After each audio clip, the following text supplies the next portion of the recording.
Ah. Ich hoffe, die Scheiße funktioniert. Mic Test 1, 3. Funktioniert da was? Hallo? Ich höre nur gute Musik.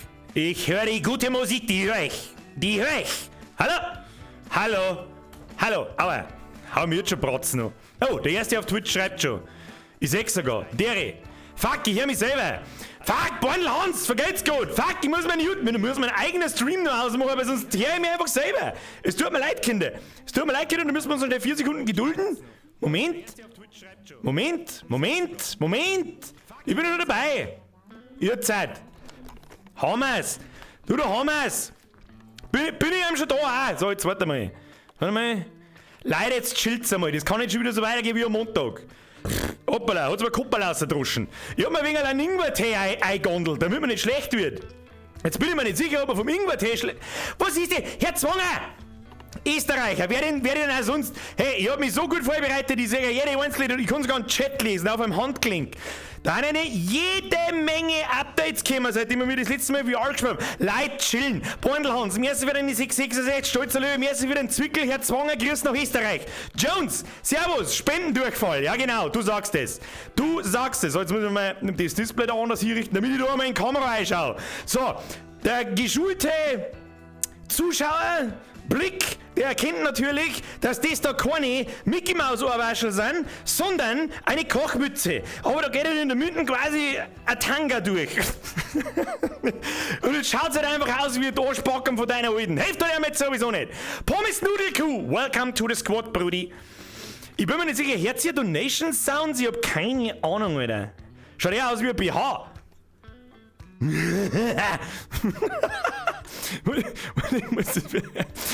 Ihr seht ja das Display da nicht, das ich da vor mir habe, das seht ihr nachher auch dann, wenn wir spielen nicht.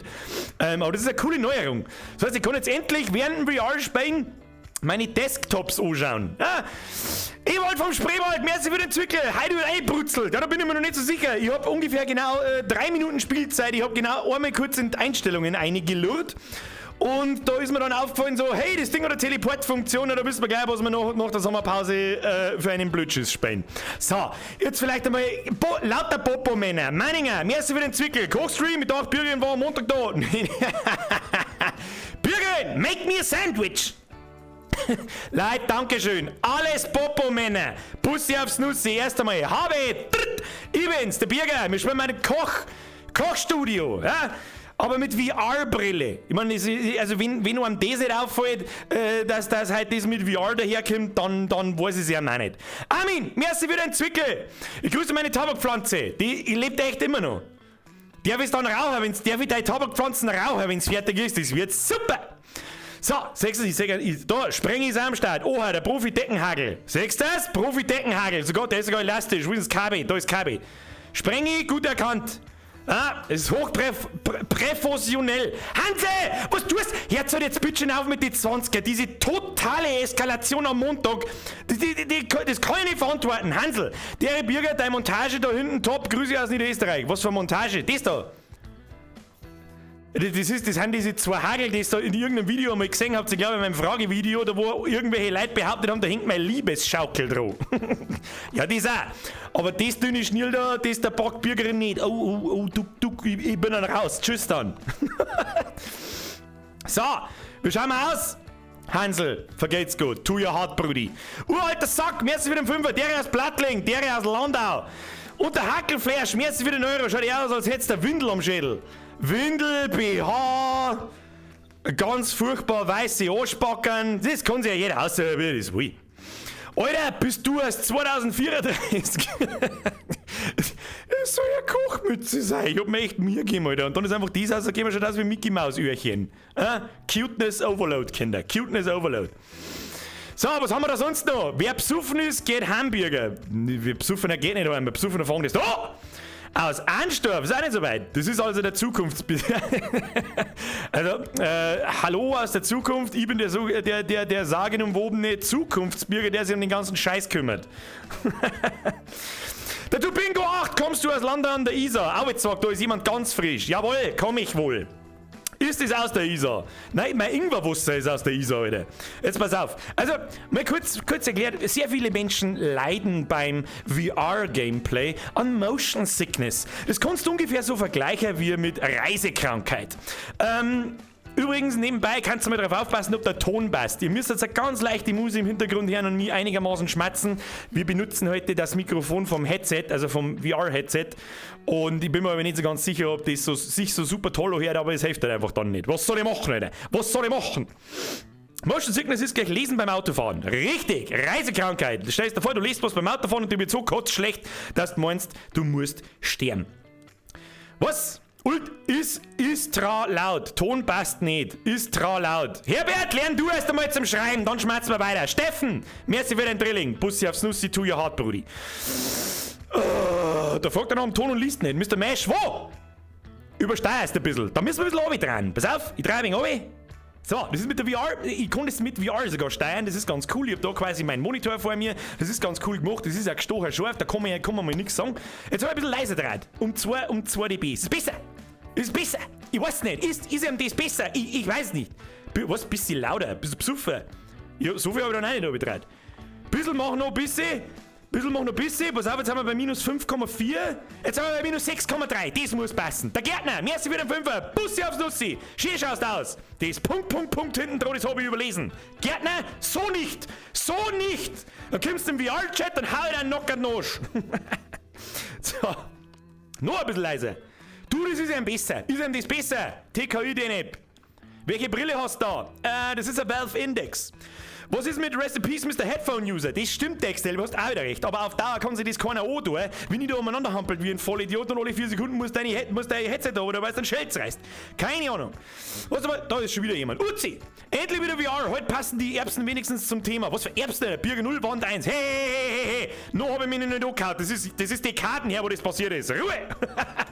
Hier schön. Habe die Ehre. Schwammerl putzen. Arbeitswack. Da war jemand Schwammerl suchen. Ich bin ein bisschen mehr Ahnung vom Schwammerl suchen, hätte dann da die auch gehen. Habe ich aber nicht. Und dann ist nächste Woche und die nächsten 4 Jahre kein Stream wahrscheinlich.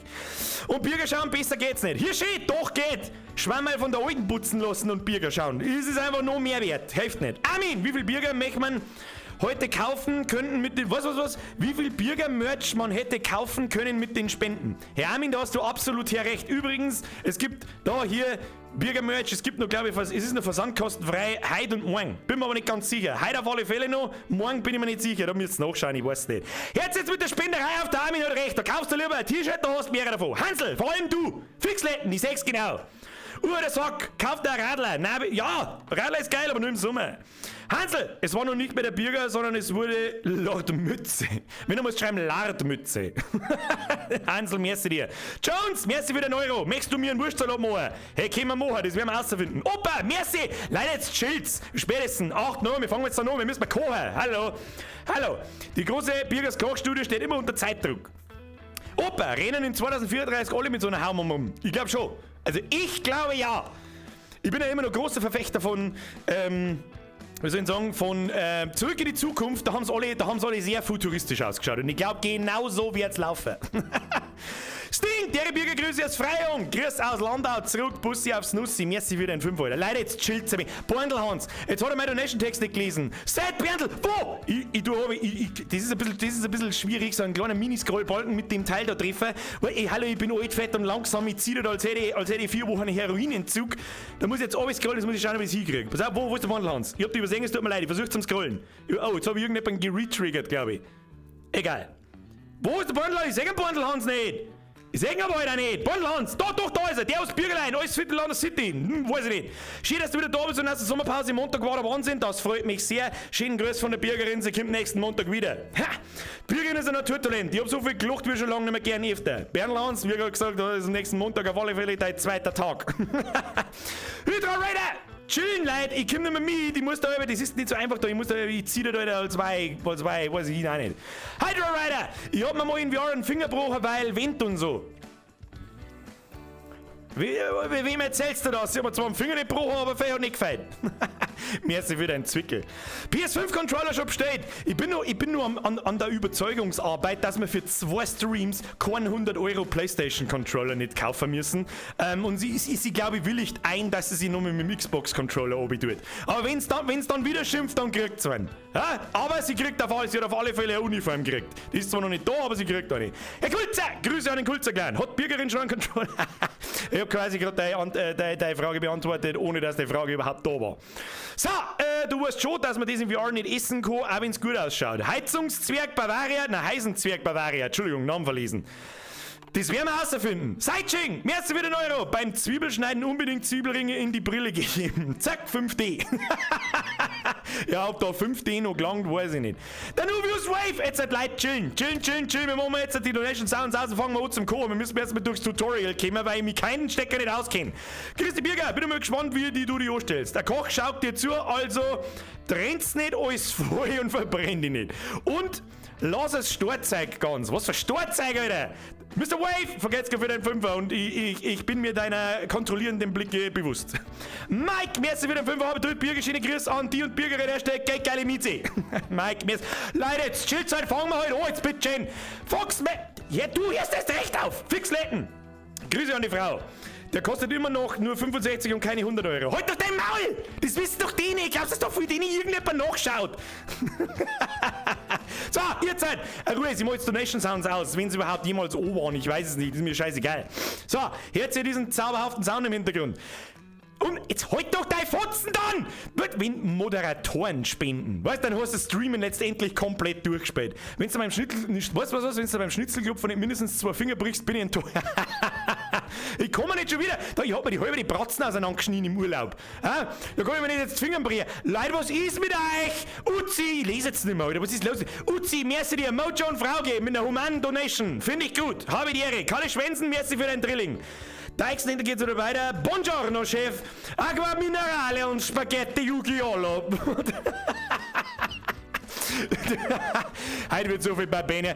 Hofi, merci. Schöne Grüße aus KT, auf einen geilen Stream. Grüß zurück. So, Ruhe jetzt. Wir haben gerade von Motion Sickness geredet. Weißt du, was da dagegen hilft? Das ist kein Witz. Ich hab da einen Ventilator stehen, der mich anbläst. Für alle, die vielleicht Probleme haben und auch so ein VR-Headset haben. Merci, Basti. Und so weiter. Geh her, das ist immer das Erste und das Allerwichtigste. Das ist ultra ekelhaft. Ultra ekelhaft. Ich weiß schon, aber ganz ehrlich, lieber fries ich das. Moment, nicht, ob ich vorhin. Lieber, weißt, pass auf, zeig dir, weißt, schneidest da mal so ein Ingwer-Speitel her und das frisst. Es hilft nicht. Das hilft nicht, da musst du durch, weil ganz ehrlich, lieber habe ich die Schärfe von dem dreckigen Scheißdreck im Maul, als dass ich nach 2 Minuten einfach herkotze. Hodalump, was ist los mit euch? Freiwilligen, Leute das Heben. Kruzifix, Dankeschön. Fangen wir jetzt da nochmal an? Nein, offensichtlich ja nicht. So, ein ins Maul. Ich darf zu meiner Ski beim Kauen zuhören, das ist das liebste Geräusch, das ich gerne her. Richtig asozial. Aber, ich schwör's euch, es ist wirklich innerhalb von 10 Sekunden ist Motion Sickness und der Reisekrankheit weg. Das ist völlig irre. Der Ingwer-Sepp, ist keine Ahnung, das ist ein Wunder.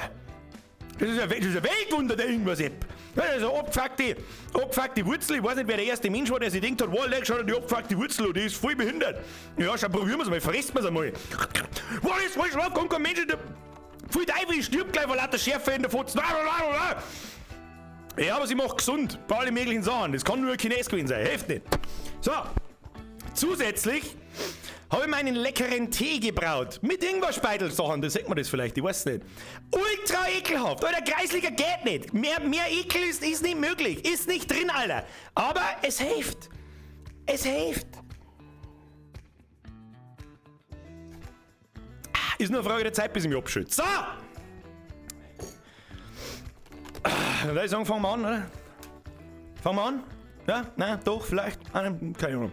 So, jetzt ist die Frage, was seht ihr? Ich probiere jetzt da mal umzuschalten auf Zocken.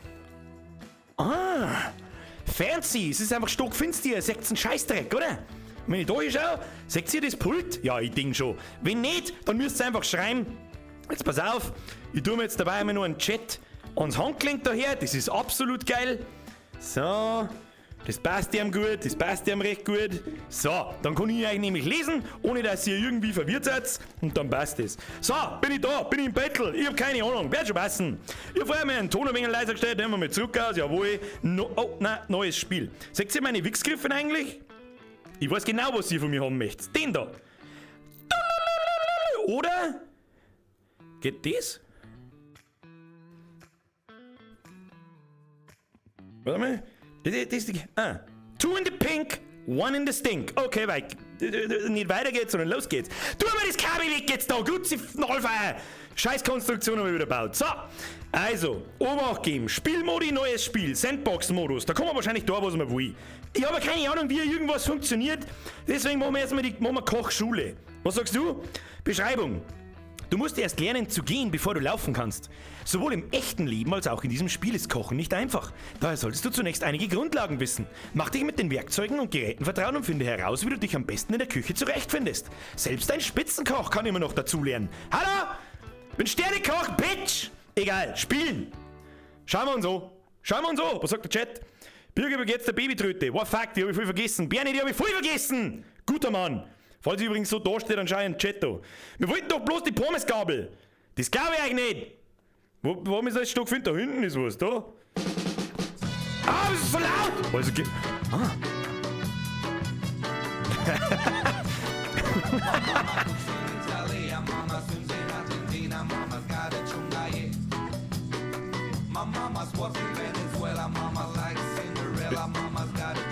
Man muss ja wissen, dass das einen integrierten Dance-Simulator hat. Oh mein Gott, ich hab so viele Flashbacks. Dass es kein Mensch nicht sagen kann. So, Freunde der Sonne, wir machen wieder leiser. Ich höre überhaupt nichts.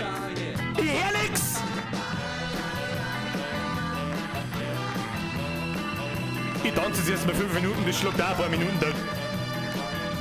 Was? Auflösung gefühlt 320p on point. Findest?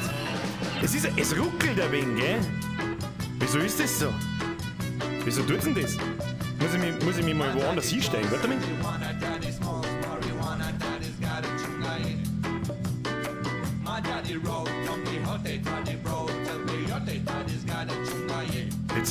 Das ruckelt so komisch nach, gell? Das ist ein bisschen komisch. Ich weiß aber nicht warum.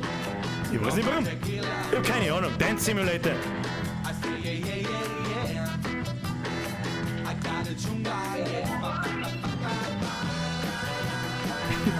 Two in the pink, one in the stink. Stereo. Okay. Ja, ich machen wir die Muse jetzt aus. Ich sag nichts von lauter Muse. So, bewegen kann ich mich. Ah ja, die gute war die Teleport-Funktion, Alter. Das ist die gute. Da gehst jetzt erst, muss aber den Radio aus. Motherfucker. Hallo. Oh, DJ.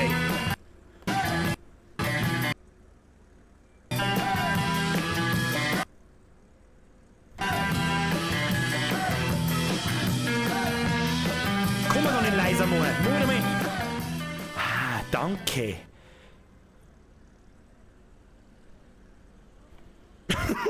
Stell dir mir die Hese hin, brauch Muse. Guter Mann. Ja, das ist in Ordnung. Ist das in Ordnung? Ich würde schon sagen. Was sagt ihr? Ich hab keine Ahnung. Sieht er den Chat? Ich sehe einen Chat. Ja, das erste, was ich sehe, ist, wie Birger tanzt. Ja, ich sehe einen Chat, Leute. So, ihr müsst mir übrigens sagen, wenn es nicht auszuhalten und nicht anzuschauen ist, dann müsst ihr es mir halt. Dann müsst ihr es mir sagen. Dann hilft es halt nicht. Aber die Auflösung ist es wirklich nicht so der Hit, gell? So, wir kommen in die Einstellungen zurück. Ich würde so gerne in die Einstellungen zurück. Ich kenne mich nicht aus, was soll ich denn da? Da gebe ich Flecken am Boden, da gehen wir hin. Da stellen wir uns ein. So, grüß Gott. Fleisch vorbereiten. Fernbedienung. Was für Fernbedienung, Alter? Zeige mit der Hand auf ein Produkt und drücke Abzug. Danach hält Griff gedrückt, um es zu ziehen. Wir hatten das wieder auf Deutsch übersetzt, was so ein besoffener Ja? Und jetzt halt? Es schaut aus, als hätte ich, als da der riesen, ewig langer Popel drauf hängen. Ich weiß nicht, was das soll. Das muss ich doch nehmen, oder?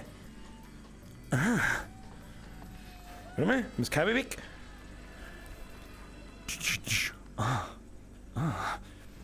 Hast du gewusst, wenn man 2 Fleischspatzen aneinander reibt, dann kriegen sie einen kleinen Baby-Fleischspatzen? Muss man wissen. Du bist wieder der Healing jetzt auf. Lesen. Fleisch vorbereiten. Wir möchten Fleisch auf beiden Seiten braten. Der Bratan will braten. Du kannst es mit einem Spatel. Was mit einem Spatel? Das ist der Spatel. Gib mir den Spatel. Gib mir. Haha. Skadusch. Skadusch. Skadusch. Aha. Ja, wie?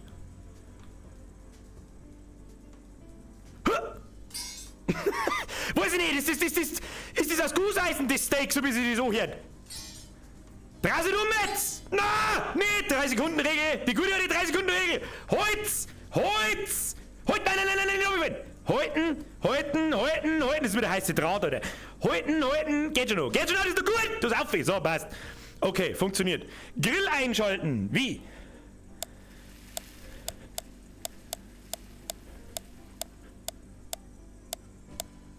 Okay.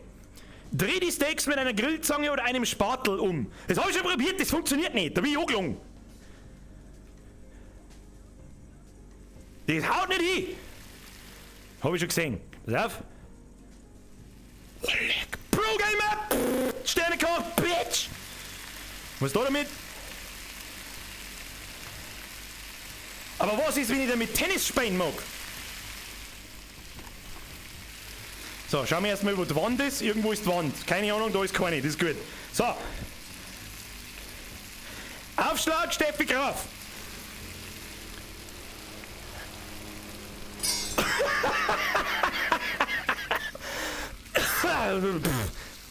Acht Sekunden Regel. So, nochmal von vorn. Nimm mich.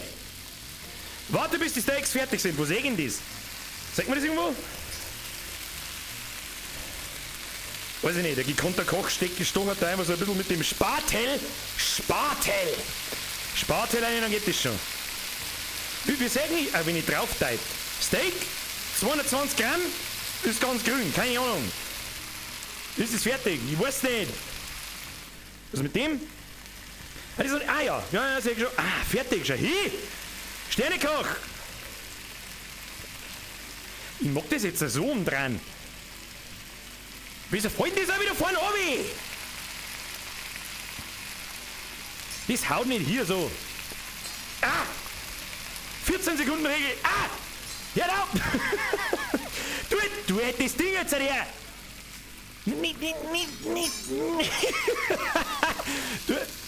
Ich mag das jetzt so umdrehen. Kostet das, was es will. Es funktioniert einfach nicht.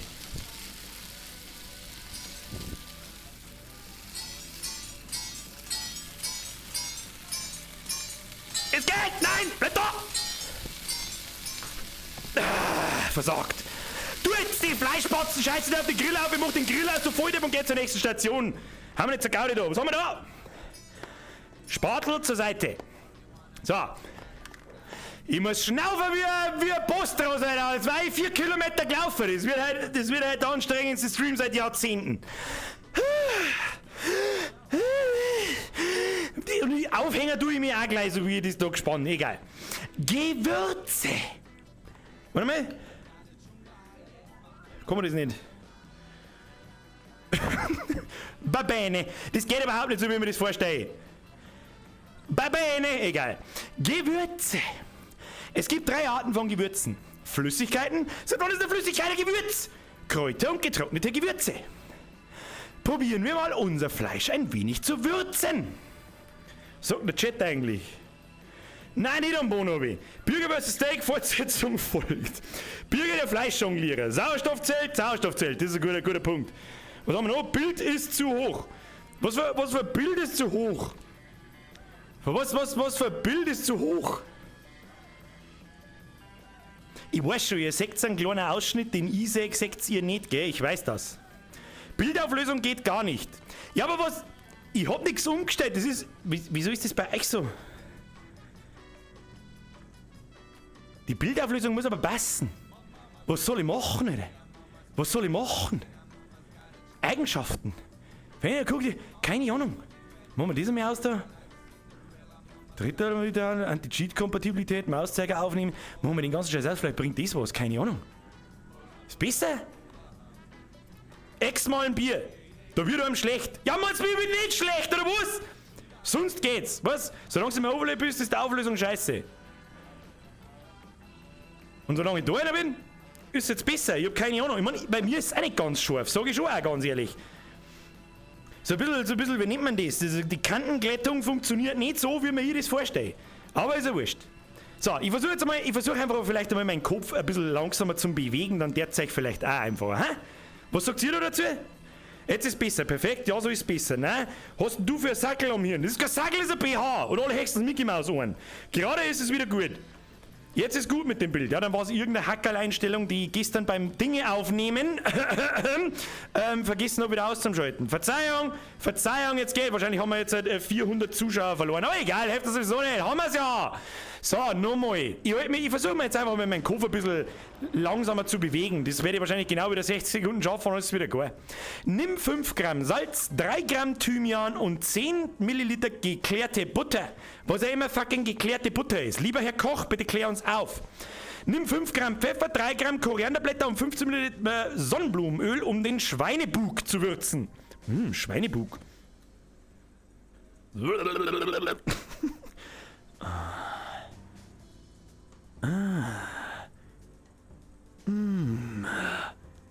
It's 14 times the detail. So, das legen wir sicherheitshalber wieder hier, damit nichts passiert. Dann gehen wir da her. Oh, Fischi. Der hat ja schon Schnitt drin. Sagst du das? Eine Forelle heißt's. Forelle. Forelle, 200 Gramm. Okay. Okay, probieren wir mal, dass wir das scheiß Tutorial da durchkriegen, sonst kriegen wir vor. So, 5 Gramm Salz. Führt vorein. Wo ist Salz? Das Salz, das nehmen wir. Salz, das tust du dem her und dann. Um das Gericht zu würzen, schüttle das Gewürz oder tippe auf den Auslöser, wenn der Gewürzbehälter kopfüber ist. Wie viel? 5 Gramm Salz. Okay, pass auf. 1. Salz, okay, 1 Gramm pro Schüttler. 2, 3, 4, 5.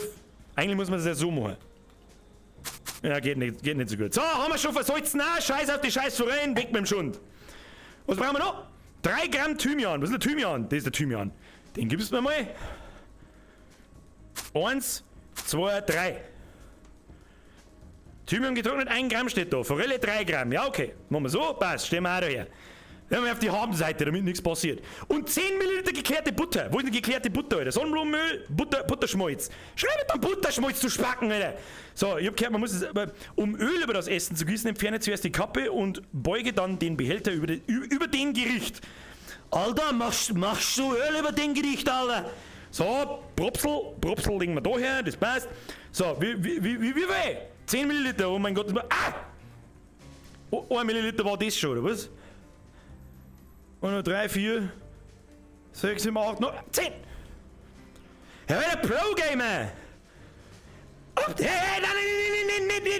Das macht wieder eine Riesensauerei. Die muss ich nachher bloß wieder putzen. Ich weiß genau, was es ist. So, warum fanden da so viele Sachen auf? So, hier Salz, Honig, Salz, Butterschmalz, Honig. Und warum zur Hölle schaut unser verdammte Forelle jetzt auf einmal aus wie ein Maiskolben? Keine Ahnung. Aber wir haben das Ziel erfüllt, das ist das Einzige, was zählt. Das Einzige, was zählt. Nimm 5 Gramm Pfeffer. Nehmen 5, das können wir auf die Schnelle machen. Aber so weit. 1, 2, 3, 4, 5. Wow, leck, it's 14 times the detail. Schau, da kannst du gar nicht schauen aus, als wäre das Schwein aus der Bremsspur. Für Teufel! Du frisst doch so keine. Du, das wieder der Hieb, was war. So, 5 Gramm Pfeffer, haben wir doch. Schwarzer Pfeffer, 5 Gramm. 3 Gramm Korianderblätter, das werden wahrscheinlich noch an die sein. Jawohl. 3.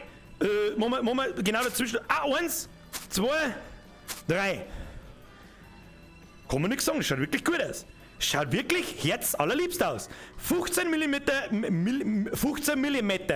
Kinder, Flüssigkeiten werden seit Lebtagen schon immer in Millimeter gemessen. Lasst euch von einem Lehrer nichts anderes erzählen.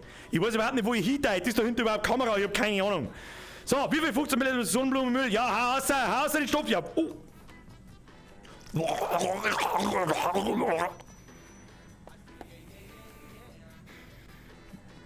Ist jetzt da nichts mehr drin?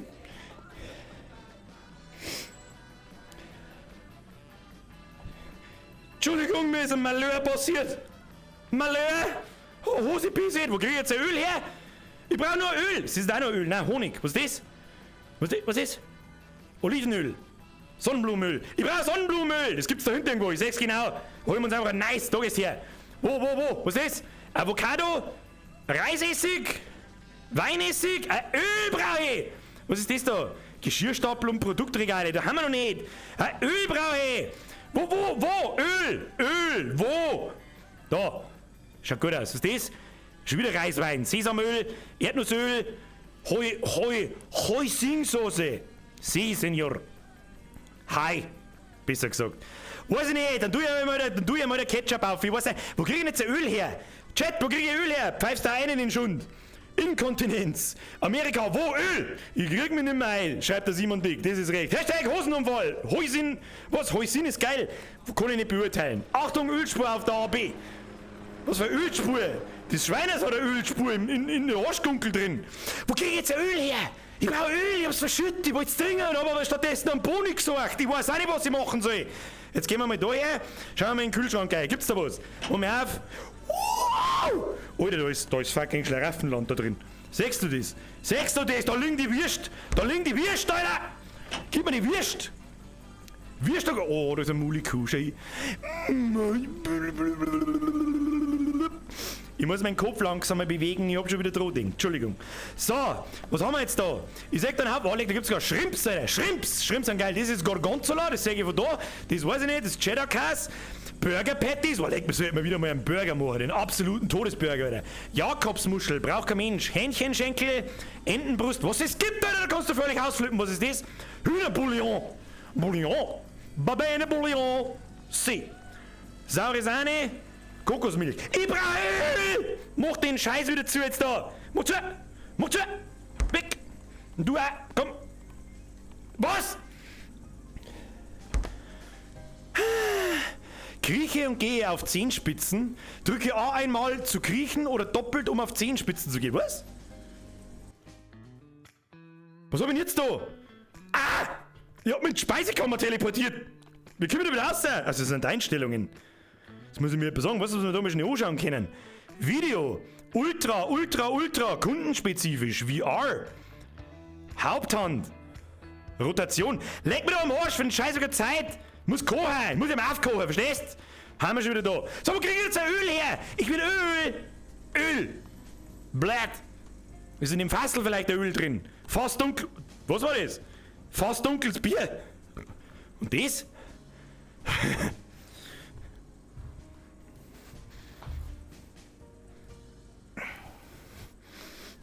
Ihr wollt es doch auch!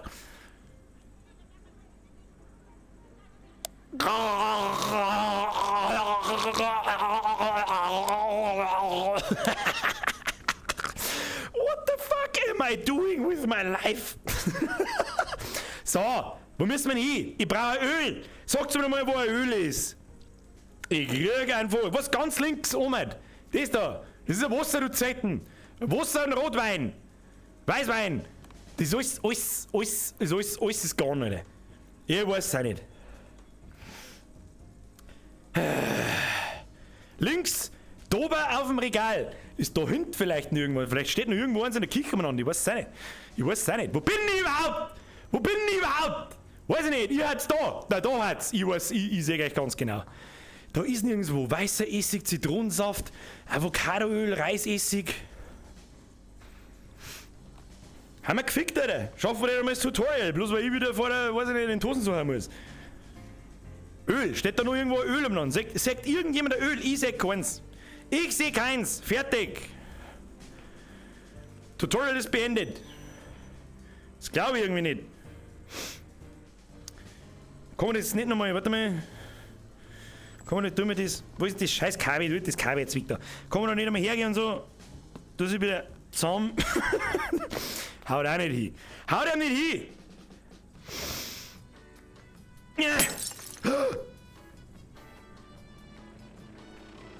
Sur le pont d'Avignon, Entschuldigung. Dann nehmen wir halt einfach das Sonnenblumen, das hilft jetzt sowieso nicht.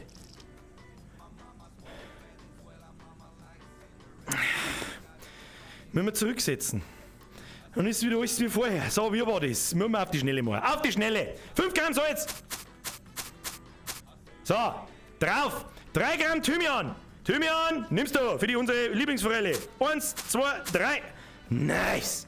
Und dann sind wir Butterschmalz um. Nein, das war Sonnenblumenöl. Was war das? Sonnenblumenöl, Butterschmalz. Freilich, hau aber mit dem Ding. So, nein, nicht wieder ausschütten. 10. Na, bitte. 10. Jawohl. So, Maiskolben ist fertig. Dann nehmen wir Pfeffer. Machen wir wieder Bremsspur aufs Schweines, damit nichts passiert. 3 Gramm Koriander, 5 Gramm Pfeffer, jawohl, 15 Milliliter Sonnenblumenöl. So, das mit Birger, nicht saufen. Schrauben wir, so, nicht saufen. Und wie viel? 15 Milliliter umgegossen. Gossen um mich, komm. Oh, schau hin, das wird ein riesengroßes Butterstückel. Das war ein bisschen zu viel, aber egal, das muss klappen. Ja, mehr Fett, mehr gut. Jetzt schaut's aus, als hätten wir es in ein Zitronenblatt eingewickelt. Das Edge-Highlighting ist brutal. Verstehen dann bloß eine gewisse Art von Leid. Egal, fertig! Tutorial ist beendet. Nächste Station, ich glaube, wir müssen jetzt putzen. Da, Alter, was ist denn das? Flüssigkeiten gießen. Du kannst die Flüssigkeiten in einen Behälter hineingießen, um eine spezielle Mischung vorzubereiten. Probiere das folgende Rezept aus. Nimm eine Flasche Honig oder Olivenöl. Jetzt gibst du mir erstmal einen Topf. Kann man den aufsetzen? Das ist die Frage, die wir uns alle stellen. Kann man den aufsetzen? Offensichtlich ja nicht. Gib mir den wieder. Umdrehen. Herstellen. So. Dann, wie viel? Flasche Honig oder Olivenöl? Gib mindestens 100 Milliliter Olivenöl in den Topf. Wo ist das Olivenöl? Olivenöl. Gib mir mal. Her damit. Schrauben aber. 100? Was? 100 Milliliter. Okay, das waren... Oh, das verhält sich sogar fast physikalisch korrekt. Okay, das waren aber jetzt wie viel? Oh, hoppala. Ja, wie viel waren es denn jetzt? 386, 4... Oh, das waren 2. Die müssen wir wegschütten. Entschuldigung, müssen wir wegschütten. Nice. So, wie viel? 100 Milliliter. Ja, wie soll denn das mal? Das geht so schnell. Mach mal, 2 Milliliter. Ja, geht schon. Gib ihm.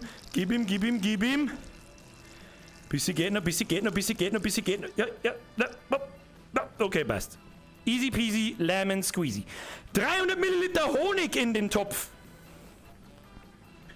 Okay, oben mit dem Schrauf. Nein, nimm schon wieder da den Geissen. 300 Milliliter, das dauert ein wenig. So, den wir schon... Oh, Sole mio! Oh, Sole Honig! Sohlenhonig! Ein bisschen noch, total, ja, wo passt. So, haben wir, nehmen wir so. Du das nehmen wir so. Lass ja den Topf nicht aus, ich sag, dass wir das bloß wieder eine Riesensauerei am Boden macht. Schalte den Wasserhahn ein. Ja, was? Heiß oder kalt? Wasserhahn, nehmen wir mal kalt. Kalt ist sicher besser. Au! Was ist da? Das ist mein Monitor. Geh mir, weiß ich nicht, ich geh mir nicht mehr aus. Ich geh mir nicht mehr aus. Stell dich mal mitten vom Raum. Birger, stell dich mal mitten vom Raum und dann teleporte ich wieder da vier. Komm, daher. So, besser. So, machen wir Wasser auf. Okay. Das Wasser kostet nichts. Ist ja total wurscht. 200 Milliliter Wasser in den Topf. Oh, das waren 240. Muss glauben, Entschuldigung, wieder ein wenig eine wasserige Geschichte, aber es ist nicht so schlimm. Um die Mischung zu probieren, lege deine offene Hand in den Topf und bewege sie dann in Richtung deinem Mund. Sag mal, was für ein Spacken hat denn das Spiel übersetzt? Und was genau soll denn jetzt eigentlich das da? Ich hab jetzt da diesen Mansch. Muss ich mal kurz mal schnell ein wenig halt ran, damit das Kabel beginnt. Jetzt habe ich den Mansch da in dem Kopf da drin. In dem Topf da drin. Und was soll jetzt da? Soll jetzt mit dahinter so ausschaufeln? Seid ihr besoffen? Wer tut denn das? Hallo? Sternekoch, Bitch! Ja, und was habe ich jetzt? Probieren, Honig, Wasser, Olivenöl. Aha. Bin ich quasi Geschmacksenthusiast. What the fuck am I doing here? Mit die greinde Honig in der Honigölbrille mit der Hand umeinander. Also, ich weiß auch nicht, gell? Also, ich weiß ja nicht. Tu mir das jetzt. Tu das mal weg jetzt da! So. Nichts passiert. Entschuldigung, mein Fehler war schon so.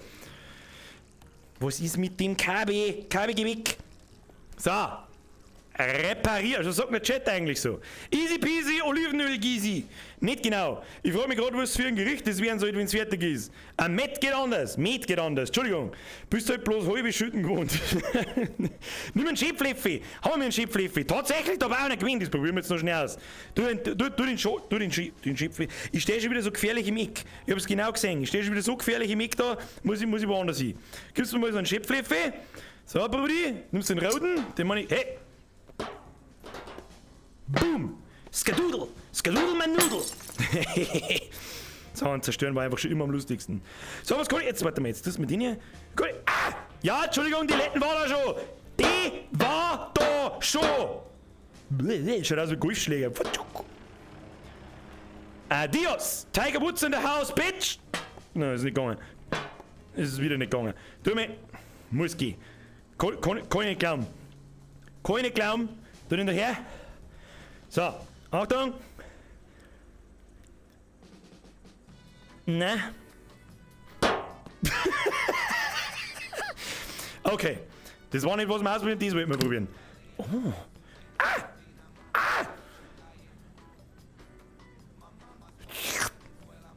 Ich hab schon wieder einen Boni gesagt. Entschuldigung, das war schon so. Lass es liegen, Alter. Tutorial ist beendet. Ich muss mich so drehen. So, passt. So, was haben wir? Reparieren. Küchenutensilien können während des Spiels beschädigt oder zerstört werden.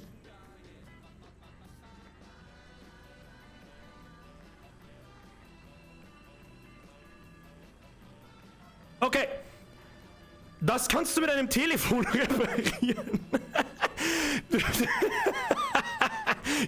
Wo ist der Telefon? Hallo? Ja, hier, katholisches Männerbad, Landau, hallo. Meine Ölflasche ist hier. Da wollen wir jetzt wieder ganz. Wie soll das funktionieren? Scheiß Klump, verreckt's! Was ist denn das? Nice! Oder da kann ich vorher mal nachtelefonieren, der mir das lieber ein. Machen wir es, wie das Tutorial sagt. Entschuldigung. Wähle die Reparaturfirma aus. Benutze Analogstick, Touchpad. Warte, bis die Reparatur abgeschlossen ist. Wir sagen, dass der hier ist. Für mich schaut der Pfilling gut aus.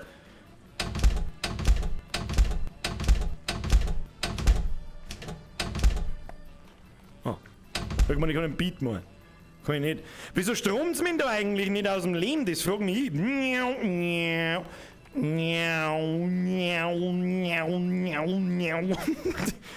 Okay, telefonieren. Wählen Sie, blättern Sie. Was? Bakersn Company. Handyman at your service. Home repair, fast and smooth.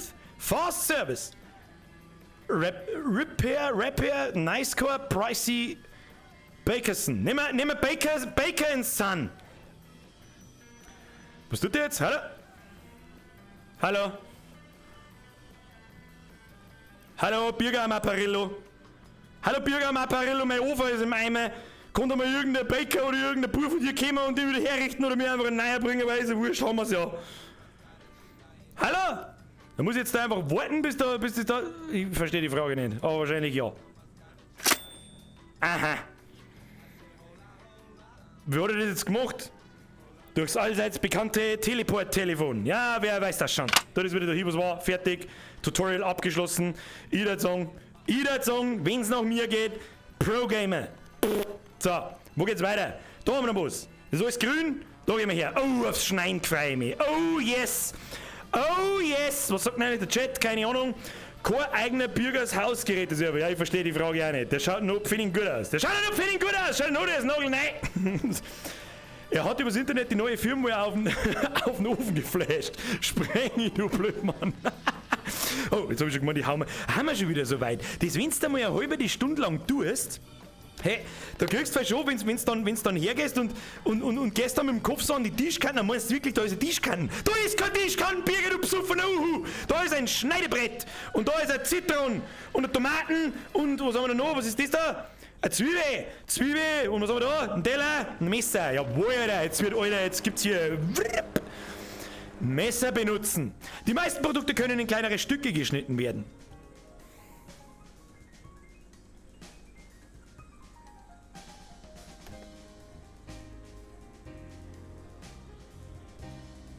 Ja, werden wir später herausfinden. Derzeit nicht oben, werden wir später herausfinden. Okay? So.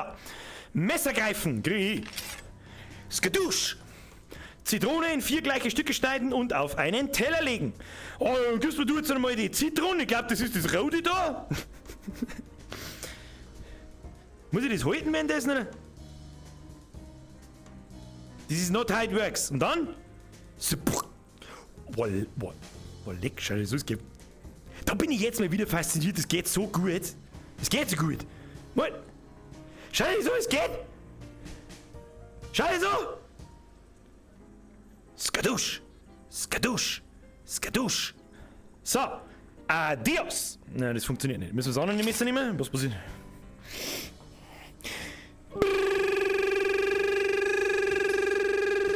Das habe ich mir aber schöner vorgestellt. Cooking Simulator, enttäuscht mich nicht. Ich tue den Scheiß weg. Tu den weg. Hinfort.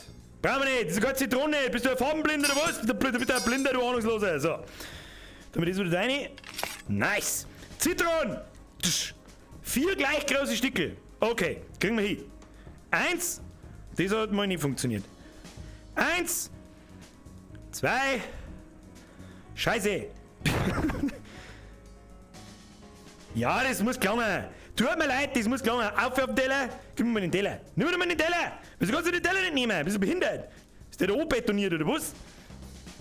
Oh, Zitronenscheibe. Schau dir das.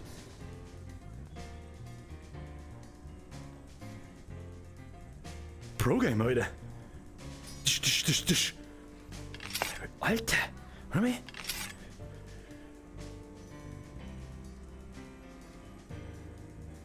Jetzt kehr halt den Scheiß da auf das Bredel auf, wie du Spacken. Komm. So. Ja. Komm. Du Mistviech, geh jetzt. Und du? So, dann gehen wir zum Mülleimer.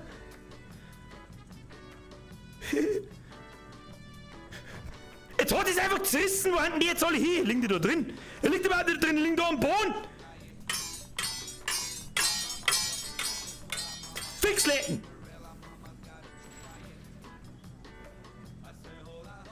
Fertig. So, was haben wir noch? Sag der Chat. Dunzerwergeltomaten. Was? Spettel? Spettel, du auf. Was für kein Mensch sagt Spettel, Alter. Kein Mensch sagt Special. Es ist Spettel. Realism pur. Wow. Hey, wenn das nicht Realism pur ist, dann weiß ich es auch nicht. Hallo? Was mich noch interessiert ist, was diese weiße Schnur da bedeutet. Da hat es vorher mal geheißen, ich konnte da dann irgendwas damit tun. Aber ich weiß nicht was. Hoppala, jetzt hab ich mich draht. Egal, gehen wir mal ins Regal hinter, da waren wir vorher schon. Geschirrstapel und Produktregale. Wenn du etwas zum Kochen brauchst, kannst du es aus den Regalen, Körben oder aus dem Kühlschrank kaufen. Finde und kaufe alles. Welcome to Kommunismus, hätte ich fast gesagt. Finde und kaufe alles, was du willst, aber blieb vorsichtig. Alles hat seinen Preis. Nimm einen Teller vom Stapel. Okay. Gibst mir jetzt einmal, weiß ich nicht, was haben wir für einen schönen Teller? So ein Pizzateller, der geht einfach immer. Gibst du mir mal einen? Nice. So, haben wir. Lege 1 Kartoffel und 1 Zwiebel auf den Teller. Wo ist eine Kartoffel? Da ist eine Kartoffel. Okay, port mir hin zur Kartoffel jetzt. Port mir jetzt zur Kartoffel. Gibst du mir eine Kartoffel? So. Kaching, Motherfucker. Da klingeln die Kassen. Kartoffel kostet bekanntlich auch 44,67 €. Und eine Zwiebel. Wo ist eine Zwiebel? Ich seh keine Zwiebel. Wo ist Zwiebel? Das sind rote Kartoffeln, du Affenarsch. Wo? Zwiebel? Also hinter mir, das muss ich mir sagen. Du sollst doch mal eine Zwiebel laufen. Ein bisschen Zwiebel. So, öffne den Kühlschrank und lege ein Stück Lachs auf den Teller. Na, nicht zurück sein. Na, du Vollidiot, Birger, du bist... So, Teller. Kartoffel. Ja, macht kein Kaching. Da. Der Gemüseverkäufer, der wird halt noch zum Millionär. So, dann gehen wir da hinten in den Kühlschrank. Muss man jetzt Türlauf? Einen Lachs brauchen wir. Wo ist der Lachs? Das schaut mir nach Lachs so. Lachsfilet. Hey! Lass die Tür auf! Auf! See! Nein, bleib auf! Was ist denn mit dem? So. Gib's mir mal ein Lachsal. Gib mir noch ein Lachsal. So. So, best Gericht ever, Alter. Schau dir das so. Stückel Lachs, Stückel Kartoffel, Stückel Ding, hat das jetzt gelangt? Gehen wir da zurück aus? So, fertig. Best Tutorial EU West. Wo der wir das jetzt hin? Haben wir eine Putzfrau? Haben wir die? Oder muss sie später wieder machen? Weiß ich nicht. Dann machen wir es aber. Du musst deinen Müll so effektiv verteilen, wie es geht. Wichtig, nächste Regel, Kinder. Niemals in den Mülleimer rein, sondern der Mann einfach direkt vom Wischmopp schmeißen. So. Damit nichts passiert, weißt du, da hat es nicht so weit, da kann es dann, weißt du, sehen. So. Machen wir wieder das Postfagel voll von empörten Müttern, die sagen, mein Kind wirft in der Kirche den ganzen Scheiß von Wischmopp. So, was haben wir da? Next Tutorial, da gehen wir her. Was haben wir da? Nimm das Tablet. Oh, leck mal, Tablet, schaut die so. Ja, es ruckelt ein bisschen komisch, da muss ich wieder ein bisschen in der Mitte stehen. Nimm das Tablet, haben wir schon erledigt. Tablet. Das Tablet ist wie ein Supermarkt. Aha. Den du überall hin mitnehmen kannst. Einkäufe werden direkt zu deinen Händen geliefert. Das ist schon wieder so ein neu modernes Teleportteil. Ja, ja. Erfahre mehr über die Benutzeroberfläche. Ja, wie? Utensilien. Am unteren Bildschirmrand befinden sich Sortierschaltflächen. A bis Z, bla bla bla, Schöpfkelle. Die nehme ich. Kaufen. Jetzt Magic, Alter. Liegt die da hier, brauchen wir nicht. Was haben wir noch? Sieb. Kaufen. Nice. Kann man den aufsetzen? Offensichtlich wieder nicht. Schwamm. Leichte, kreisende Bewegungen. Und dann jetzt gone. Auf wieder, tschüss. Was haben wir da Neues? Eine Zange, Schöpfkelle, ein Schneidbrett, Plastikschüssel, Pfanne. Kann man mit der Pfanne Dinge zerstören. Werden wir herausfinden. Give me your pen!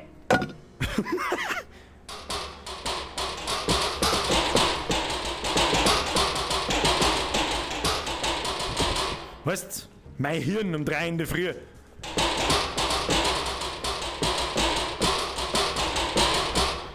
Oder dein Nachbar mit dem Hammer um 4 in der Früh, weil da sind die Windweicher. Bekanntermaßen zwischen 3 Uhr und 5 Uhr morgens sind die Wände um 40% weicher. Dein Nachbar goes.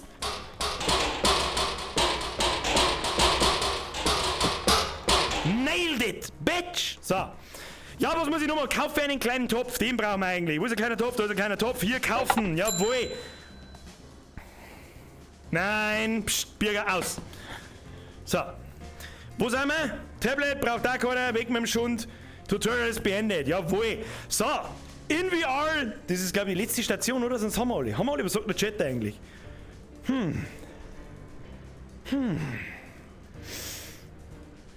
Wer sagt da Glasflaschen an den Ecken? Wo haben Glasflaschen an den Ecken? Ich sehe hier keine Glasflaschen. Ich sehe hier keine Glasflaschen. Ich sehe eine Pfanne. Und ein Wok. Und dein Nachbarn, wer immer nur hammert. So. Nimm die Maus. PC und Maus. Das ist dein PC, du kannst dir deine Arbeit und deine Küche verwalten. Nimm die Maus und gehe durch jedes Menü. Nimm die Maus. Okay. Schaut aus wie ein Schwamm. Egal. Schaut ein bisschen aus wie eine Apple-Maus. Komm mal. Darf man hoffen, dass der Akku nicht ausgeht, weil sonst müssen wir es unten hochstecken und dann kannst du es nie wieder hernehmen. Egal. Schau dir die obere linke Ecke an. Hier gibt es wichtige Informationen zu deinem Fortschritt.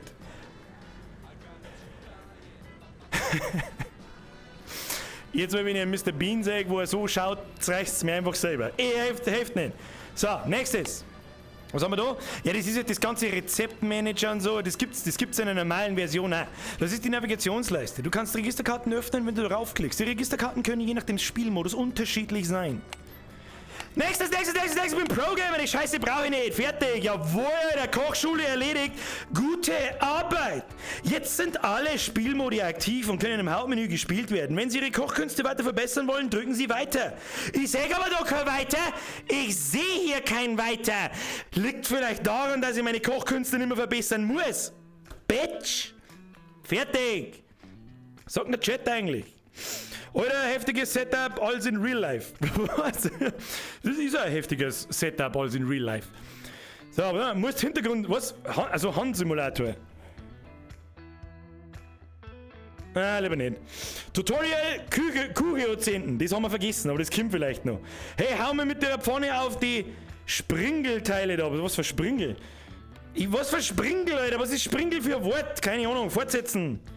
Fortsetzen. Was ist jetzt halt? Achso, ich meine, das Tutorial ist beendet. Hallo? Hallo? Was haben wir da? Kochbuch. Was kann ich mit dem tun? Wow. Stell dir vor, du kaufst ein Buch und kannst es nicht aufmachen. Scheißklump.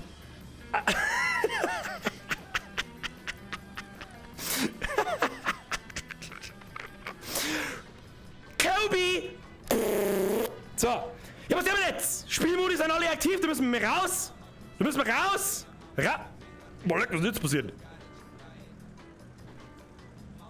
Ach, das sind diese 10-Spitzen-Modus. Ich hab vorher da auf A gedrückt. Oder auf B. Jetzt. Zurück zum Menü. Wirklich verlassen? Falls ja, wird sämtliche nicht gespeicherter Fortschritt verloren gehen. Keine Ahnung, ich sag, da kein Speicherbutton, du Spacken. Ja. Bring mir den Kuchen jetzt wieder aufgekocht. Meister. Aufgekocht. Gasflaschen an den Ofen rein. Kommt noch. Was haben wir noch? Löschscheiße über der Pudel, wenn Feuer dann löschen. Was? Verstehe ich nicht. Egal. Neues Spiel. Das waren die Einstellungen, Birger, du blinder Uhu. Neues Spiel. Wo haben wir denn überhaupt? Schau schon in die richtige Richtung. Da seid's, gell? Hab euch schon der Lut. Ich hab euch schon der Lut. Ich hab schon wieder Donations übersehen. Leute, es tut mir so leid. Matrix, beim Schubeck wird's in der Küche auch nicht anders ausschauen. Was hast du? Das glaube ich auch ehrlich gesagt auch nicht. Merci für den 1328. Schreiner Tobi, servus Birger, wir haben heute schon geschrieben auf Insta, ich hab das nur mal probiert, aber das haut mir jetzt nicht hin. Ich weiß nicht, was ich tun soll. Erst einmal aufhören mit 15 Euro zum Spenden. Das ist eine gute Frage. Das ist wirklich eine gute Frage. Da schreibst du mir aber bitte nochmal auf Instagram oder im Discord. Und hör jetzt ja auf zum Spenden. Fix. Joke Brother, Lucke, nochmal Lucke. Was machst sowas an? Hodalum, merci, Leute, chillen, merci, Dankeschön. Jetzt fangen wir an. Was haben wir da? Birger im Darkroom, auch nicht schlecht. Da ist aber zu hell für einen Darkroom. Das war noch die Perfect Immersion, wenn ich es irgendwie für euch hinkriegen darf, dass da überall ein Greenscreen war. Aber wie soll ich denn das machen? Das geht halt einfach nicht. Ja, Entschuldigung, ich hätte gerne einen Greenscreen. Ja, wie groß soll denn der dann sein? Ja! Birger, der beste Lehrbuch von Gordon Ramsay. Ja, sagst du das? Sterne go. Wenn, dann ist der Gordon Ramsay mein Lehrbuch. So schaut's aus. So, jetzt fangen wir mal an. Kochschule bestanden, Bestenlisten Herausforderung, Karrieremodus. Den nehmen wir. Was steht da so? Die ultimative Kochprüfung. Beweise dein Können, indem du ganz alleine ein lausiges 0-Sterne-Lokal in ein luxuriöses 5-Sterne-Restaurant verwandelst. Teste deine Fähigkeiten unter Zeitdruck, während Bestellungen und Leistungsdruck steigen. Setze Perks und Fähigkeiten effizient ein. Hallo, ich bin der wandelnde Perk, du Spacken. Los geht's. Was ist das da? Wo ist denn jetzt mein Finger hin? Warum ist mein Finger kennt sich aber nicht recht aus. Ich muss mich da mitten einstellen, vielleicht sollte ich dieses Ding mal rekalibrieren. Ist egal, spielen! Spielen! Ich will nicht, dass es lädt! Sagt der Chat. Kein Problem, grüne Farbe kaufen und Pinsel umeinander schneiden. Ich komme, wo ich will. Ich komme, wann ich will. Ich komme, in welcher Farbe ich will. Skadudel! So, jetzt passen wir auf. Also, Küche ist ja mal gepflegt, genau dieselbe. Bloß jetzt müssen wir uns da mal entwursteln, ein bisschen besser mit einstellen und dann schauen wir mal. So, wir probieren jetzt mal ernsthaft so ein scheiß Gericht oben zum Hauen. Das werden wir wohl denen schicken. Was haben wir da? Hi, ich bin der Manager hier. Das glaube ich nicht, du alte Scheißhaushure. Ich bin hier der Manager. An deinem ersten Tag zeige ich dir, wie das läuft. Wir was mit Maulleuten. Erstens, während kannst du keine Aufgaben in der unteren linken Ecke des Raumbildschirms beobachten. Was? Was für Raumbildschirm? Bist du behindert? Ich sehe hier keinen Raumbildschirm. Zweitens, die Aufgabenliste und eingehende Nachrichten können minimiert werden, indem du darauf klickst. Klicke daran erneut, um sie wieder anzuzeigen. Bla bla bla. Okay, keine Zeit zum Verschnaufen. Hier ist nichts. Und wir werden etwas dagegen tun. Aha. Zunächst brauchst du ein paar Geräte. Finde das Tablet und kaufe damit einen Mixer. Geh zum markierten Bereich. Das ist ein Nummer-Tutorial. Wo ist der markierte Bereich? Oh, lecker, wir haben sogar Waypoint-Finding schon hier. So, wir stellen uns genau auf den grünen Punkt drauf. Los geht's. So, Tablet, nice. Produkte, linke Hand, kann man besser navigieren. Produkte, Utensilien. Mixer, kostet 250 Credits, Dollar, Euro, keine Ahnung. Wie viel haben wir? Wo steht denn, wie viel Geld das wir haben? Manager, wie viel Kohle haben wir? Kaufen, 1-mal Mixer. Ja, wo? Wie viel Geld haben wir? Ich hab Statistiken. Da steht einiges, aber nichts, was mir irgendwie, keine Ahnung. Dekorationen im Besitz, iPhone 50, freigeschaltete Produkte. Woher? Keine Ahnung. Weiß ich nicht. Walleck, wichst dir hier. Yeah, I see what you did there. I see. Also sogar Gummihandschuhe und wichst dir hier. Ja, Grützi, fix, Alter. Für das ist aber der Tisch sauber. Verarschen kannst du nicht bei anderen. Mixer, keine Ahnung, wie viel Geld das wir haben. Kaufst du den Mixer? Kaufen. Jetzt habe ich schon kurz gemeint, das ist aber kein Mixer, Freunde, das auch nicht. Dann lege es ab. Ja, am Schreibtisch, wo auch sonst. Nimm ich. Mixer, okay. Kaufe im Laden Geräte auf der Liste. Was für Geräte, wie kann man das kaufen? Oh lecker, was ist denn das für Scheiß? Bist du behindert?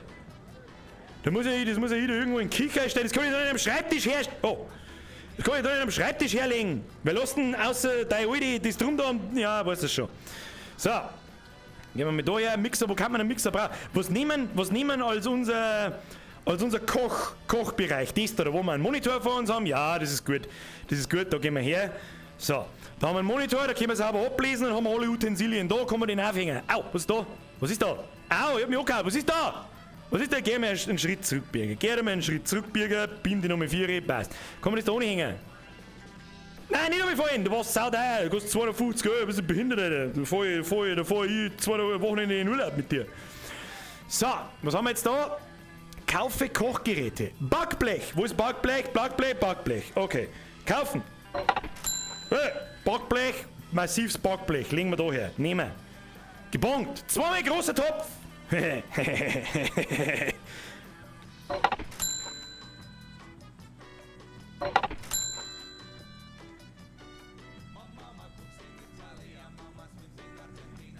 Mamma mia, Mamma sita, okay, passt schon wieder. Ich wollte es noch ausprobieren, ob es was taugen, ja? Schau mir nicht so, du hättest es auch da. Kaufen einmal Schneidebrett. Schneidebrett, nimm das dann in die Hand, kannst besser zielen. Schneidebrett, kaufen. Das legen wir da her zu den Messer. Jawohl. Ja, noch einmal Messer, einmal Pfanne. Nimmst du mein Messer? Das kostet 300 Credits, oder? Das ist nur der eine mit dem Mix, aber was ist das für ein Messer? Da haben wir ein 10er Stahlmesser. 480.000 Mal gefaltet. Und ein Pfandl. Pfandl. Nehmen wir auch noch, kann man das da hinhängen. Ja, schön. Willkommen. Häng's halt hin.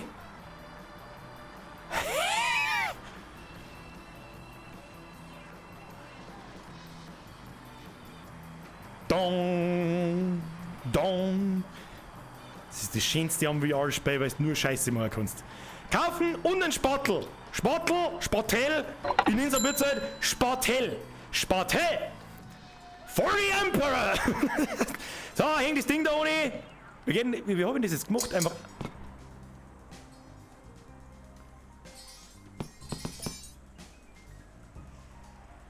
Spatel. Hallo? Spatel. Wo ist der Spatel? Ich seh keinen Spatel. Wo ist der Spatel? Spatel und die Pfanne are gone. Junge, was soll ich machen, Alter? Wir kommen jetzt da um. Kann ich mich da rein teleportieren? Nein, kann ich nicht. Kann ich da durchgehen? Ich geh jetzt einfach mal. Was ist denn da vor mir? Ich weiß nicht. Wo ist es? Da ist. Muss ich hinter der Kuh gehen? Au! Was ist da? Muss ich mich. Warte mal. Muss ich mich da umstellen? Ganz da ohne teleportieren? Und dann kann ich vielleicht da so umgehen. Pass auf. Pfandl, gib mir das Pfandl. Nein, nicht Spaß werden.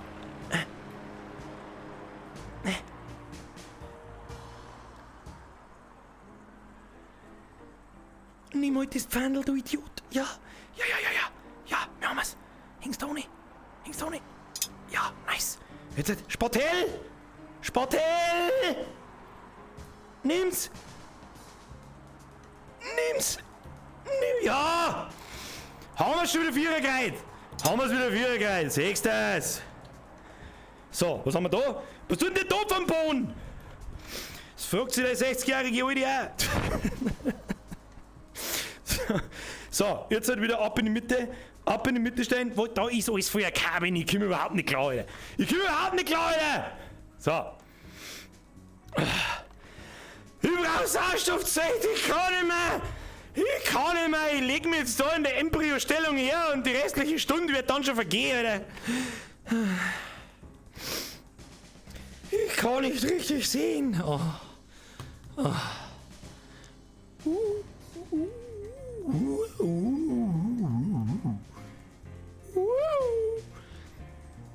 One in the pink, one in the stink, one in the...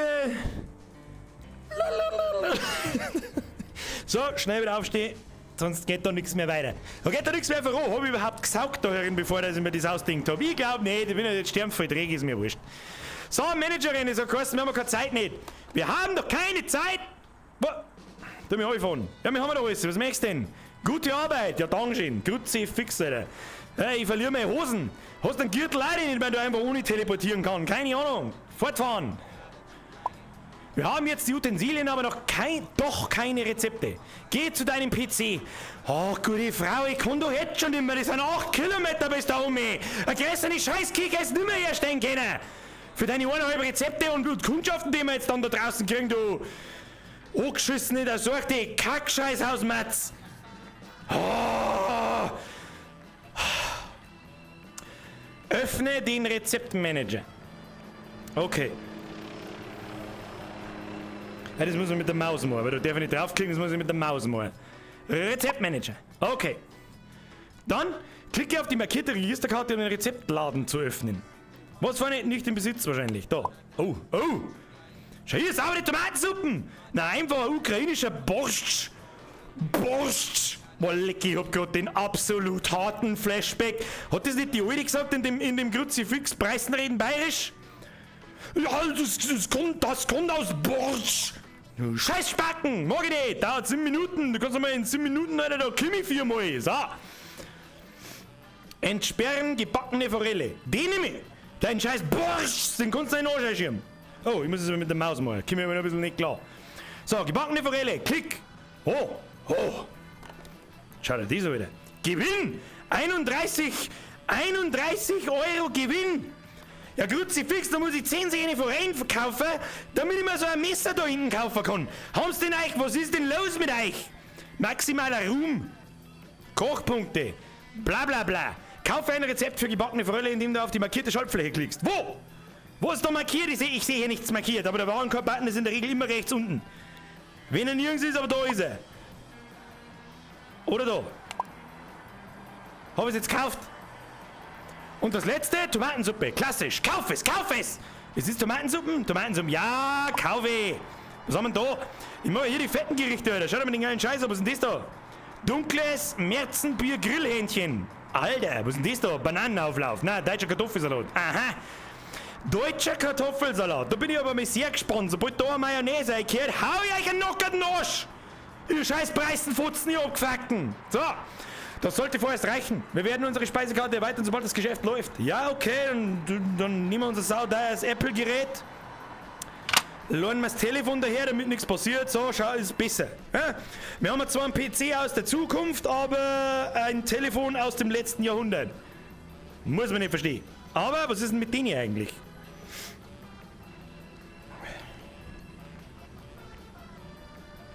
Oh.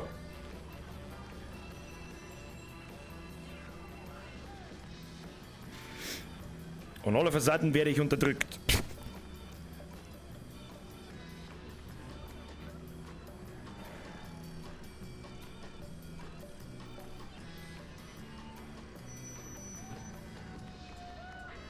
Egal. Du mir das wieder weg. Du das wieder weg jetzt! Weiß ich nicht, auf einmal kriegt one in the pink, two in the stink oder alle 3, wenn du mal Alien bei dir daheim hast. Eine völlig andere Bedeutung. So, das sollte vorerst reichen. Wir werden unsere Speisekarte. Ja, und jetzt, was muss ich denn da? Du musst mir, Frau, du musst mir sagen, was ich da soll. Wann kommt denn da einmal eine Kundschaft? Ich sitze selber bloß da und kaufe irgendeinen Schund. Ich möchte kochen, nicht im Warenkorb-Button betätigen. Was zur Hölle? Was tun da Dinge? Dark Mode. Das ist der Facebook Dark Mode, ja. So, wenn ich mein Hand ganz ruhig halte, dann sechst du das nicht. Jetzt pass auf. Ich weiß nicht, was wir da müssen. Ich check nicht, was wir da müssen. Grundlagenrezepte freischalten. Ja, hab ich schon. Okay, mal sehen. Utensilienrezepte. Ach ja, wir brauchen Gewürze. Gehen wir zum Supermarkt. Ja, wo? Da draußen über die Straße mit der Wurst. Davor jetzt müssen wir zum... Komm nicht einfach... Wo ist der Supermarkt? Ist nicht mein Tablet mein Supermarkt? Wo ist mein Tablet? Hab ich das Tablet schon wieder verschwunden? Oh, da ist ein Hocker schon. Was kommt denn da? Das ist die einzige sinnvolle Position für mich, für diesen Hocker. Schade, dass man diesen nicht kaputt machen kann. Schade! Ein Nachbar schon wieder. Ist schon wieder 3 in der Früh, oder was? Halt mal deine Futzen um! Hast einen Dreck. So. Nimm das Tablet. Wo ist das Tablet? Das ist verschollen. Ich sehe... das Tablet ist da hinten. Kriegen wir schon wieder, müssen wir wieder 800 Meter ins Eck drehen. So. Drehen wir uns aber so.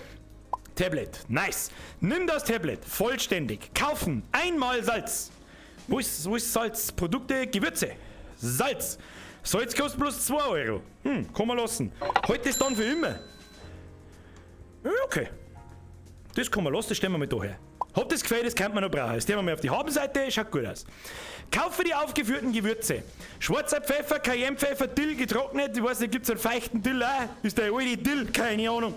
Meerrettich getrocknet, Thymian getrocknet. Also einfach alles auf der Liste. Ja, kaufen.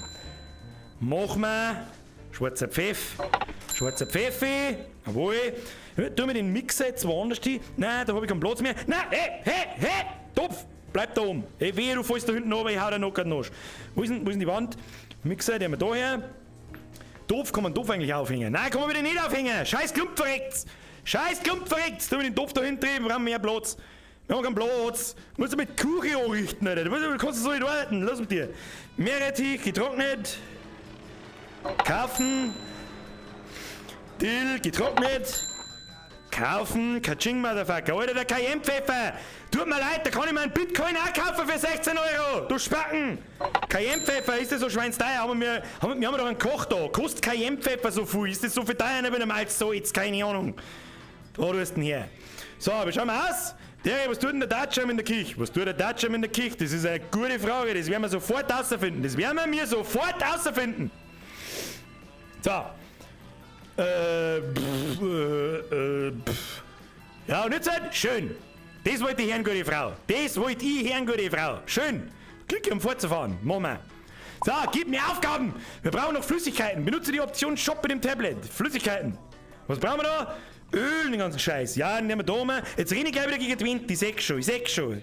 Muss ich mich her teleportieren da so, habe ich mehr Platz. So, Sonnenblumenöl. Kaufen. Hinstellen. Jawohl. Saure Sahne. Weißt du nicht, für was wir saure Sahne brauchen, aber kann man die da aufstellen? Ja, easy, Alter. Wenn die nicht gut steht, dann weiß ich es auch nicht. Ha? Saure Sahne brauchen wir nicht so oft. Die kann schon mal da oben stehen. Die wird ja nicht hin. Brauchst du nicht in den Kühlschrank stellen. Ha! Hühnerbrunn. Diese scheiß abgefuckten Tetrapacks, die stellen wir da auf. Die blinken so farbig, Alter. Die findet der Blinde. So, haben wir. Wir haben es fast geschafft. Was haben wir noch? Was denn noch? Stell mir das Zeug halt einfach. Okay, ich habe meinen Teil erledigt. Mal sehen, wie gut du deinen machst. Ich möchte, dass du mir eine gebackene Forelle servierst. Erstes Gericht, gebackene Forelle. Am Ende werde ich dich wie ein normaler Gast bewerten. Keine Sorge, du bekommst Hilfe. Ich habe einen Freund von mir gebeten, dich durch den Prozess zu führen. Was kommt denn jetzt wieder für Spaten? Das ist Gordon himself! It's Gordon! It's you! Aber heute mal bist nicht du der Lehrbuch von mir. Halt dein Maul, Gordon! Richtig, wir brauchen eine Forelle. Lass uns den Kühlschrank suchen. Ich weiß, wo der Kühlschrank ist. Was tue ich mit dem Tablet? Egal, das behalten wir uns dabei. So, der ist ein wenig ein Teufel. Der geht aber nicht so auf, wie ich mir das vorstelle. Du hast mal voran her. Ja, wo ist jetzt der Gordon? Gordon, ja, Alter, wer soll denn das lesen? Ich bin blind wie ein Maulwurf. Ich bin 860 Jahre alt. Das kann kein Mensch lesen von da. Was ich jetzt da brauche. Kruzifix läuft da schon Zeit. Müssen wir uns mal hin teleportieren. Was haben wir da? Kaufen 1 Forelle. Kaufe ich 1 Forelle. Gut, kaufe ich 1 Forelle. Komm. Gib's mir mal eine Forelle. Da kostet. Was? Der Cayennepfeffer ist teurer wie Forelle. Da braucht sich keiner wundern, warum den ganzen Tag gleich nur Fisch und Fleisch fressen. Ungepfeffert. So, zurück aus. Was haben wir da? Forelle auf Schneidbrett. Vorher müssen wir es aber wackeln, damit nichts passiert. So, schöne Forelle. Dann würze die Forelle. 5 Gramm schwarzer Pfeffer, 5 Gramm Dill, 5 Gramm Thymian. Brudi, das kriegen wir hin. Hoppala, jetzt ist mir mein Tablet runtergefallen. Gib mir das wieder. Gib mir mein Tablet. Wieso kann ich das jetzt nicht mehr nehmen? Hallo? Jetzt.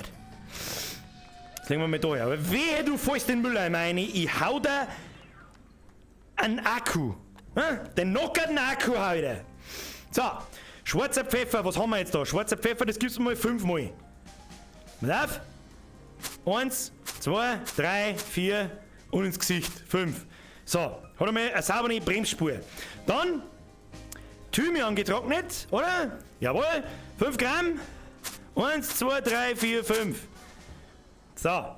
Das ist wie, als darf man Zeitung drüber liegen. Ja, zuerst Bremsspur im Arsch drin, fast mit der Zeitung durch, ich feize nichts mehr. Thymian haben wir Dill. Wo ist der Dill? Dill. 5.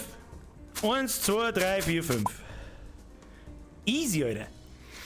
Nimm jetzt die Forelle auf und lege sie auf ein Backblech. Okay. Dann gebe es in oberer Backofen. Das ist der Teufel da hinten. Okay? So, Teleport. Teleport. Machst du auf? Wieso machst du nicht einfach auf? Jetzt. So. Wieso ist denn da eigentlich ein Henkel dran, du Spacken? Und warum habe ich seit wann habe ich eine Uhr? Oh, da steht. Oh, schon hier auf meiner Uhr steht, wie viel Geld das wir haben. 743 $. Das muss ich mir etwas sagen! Das ist an mir, das muss an mir etwas sagen! So, jetzt muss ich mir. Was? Mach halt. Auf. Backblech. Backblech rein. Das hätten wir aber da eine Kabine können. Probieren wir später. Mach zu. Mach zu! Ja? Mach halt bitte zu. Das schaut eher aus wie so eine Atomkammer in Fallout. Was haben wir da? Was sagt er? Lasse sie für 90 Sekunden drin. Ja, Alter, woher ist das? Das muss man vorher sagen! Ja, der Urstein kennt du Spacken! Ja, wo? Da ist eine Uhr. Okay. Dann der wir es außer bei 1,10. Ah, 20 Sekunden wird schon drin sein. Die nehmen wir jetzt nochmal. Scheiße, ist dann die Uhr, ist die Uhr dann wieder weg? Ah, Kacke! Mach noch Minuten. So, mach Minuten. Minuten muss passen. Oh, schau wie gut das ausschaut. Schau wie gut das ausschaut. Ja, die raucht sogar ein bisschen. Sechst das wieder, die raucht sogar ein bisschen. Jetzt hab ich Bock auf Essen, jetzt hab ich Hunger. Toll, jetzt haben wir es geschafft. Sagt der Chef dabei. Ich weiß nicht. Angerichtete Uran, wer kennt sie nicht? Scheiß auf die Bachforelle, wer will schon eine Bachforelle, wenn es eine Uranforelle gibt? Das ist die ganz neue Art von Regenbogenforelle. Das ist nicht die Forelle, die offended ist by fucking everything. Das ist die im Uranofen herausgebacken wurde. Lecker! So, wann bist jetzt du einmal fertig? 20 Sekunden noch. Außer mit dir. So, was sagt denn eigentlich da? Ganz vorsichtig mit dem Besten, das geht sonst kaputt. Ja, das glaube ich nicht. Schon prima so ein Griff. Ja, da die auch sagen. Der bayerische Chefkoch. Sternekoch, Bitch! So, ist jetzt der Schund da drin bald einmal fertig. Ich sag da nichts, außer ein bisschen an Dampf. Ja, ring, Motherfucker. Dann mach ich jetzt hier mal den Ofen aus. So, Alter! Die dampft sogar durchs Blech durch. Die ist total brutal, Alter. So, jetzt müssen wir da wieder aufmachen. Das Blech nehmen wir natürlich einfach so, weil das ist ja nicht heiß oder so. Tu dir mal nicht oben. Mach jetzt einmal die abgefuckte Scheiß dir gescheit zu, du scheiß Mongo. Zu! Schließen! Tschüss dann! So, ich habe hier eine Forelle, die hat ein bisschen einen weißen Grind drauf. Aber sie glänzt. Ja, kann man die so? Nein, kann man nicht. Okay. Pass auf, was haben wir da? Kaufen einen Teller. Gehe Richtung Ofen und lege die Forelle auf den Teller.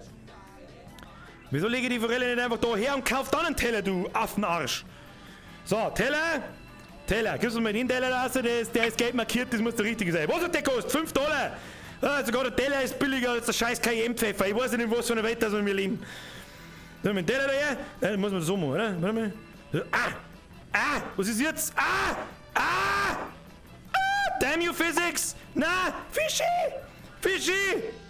what you doing, Fischi, nein! Der Fischi ist einfach rausgefallen. Tu mir das da unten rein. Da ist gut aufgekommen. So, Forelle auf den Teller. Hoppala! Ich habe einen Teller auf falsch rum. So, nochmal aufgelegt. Nice! So, haben wir? Da haben die Physics ein wenig ein Problem. Sobald ich ein zweites Objekt nehme, kennen sie sich nicht mehr aus. Fischi da rauf, Teller daher. Nein, Teller daher. So, was müssen wir da? Bereite Zitronenviertel vor. Kaufen 1 Zitrone. Mann, ey, muss ich immer jeden Scheiß da. Da, gib mir mein Tablet, da kann ich den ganzen Tag einkaufen wie ein Narischer und muss mich nicht bewegen, das ist voll super. Produkte. Zitrone. Die kostet auch bloß 1 €. Und der Cayenne-Pfeffer, ich wiederhole mich noch ungern, aber ich wiederhole mich, der Cayenne-Pfeffer kostet 7 €. Eine Zitrone 1. Ich verstehe die Frage nicht. So, kaufen, Zitrone 1, kaufen. Ich habe hier eine Zitrone jetzt. Ich habe hier eine Zitrone jetzt. Gebe sie auf einen Teller, Würze mit Meerrettich getrocknet. Was? Forelle auf Teller, Basic. Aha. Gebe Zitrone auf Schneidebrett. Habe. Würze mit Meerrettich. Was? Ich muss doch jetzt hier schneiden, Alter. Was für Meerrettich? Machen wir Meerrettich? Wie viel? 5 Gramm. Hammer. Und jetzt halt? Meerrettich. Zitrone mal 4 auf Teller. Ja, die müssen wir jetzt erst schneiden, musst du mir sagen. Gibst du mir das Messer? So. Ich möchte das ja gern halten können, verstehst du mich? Ich möchte das gern halten können, so. 1, 2. Ja, nicht gegangen. 2. Ach, man kann es halten, schon hin.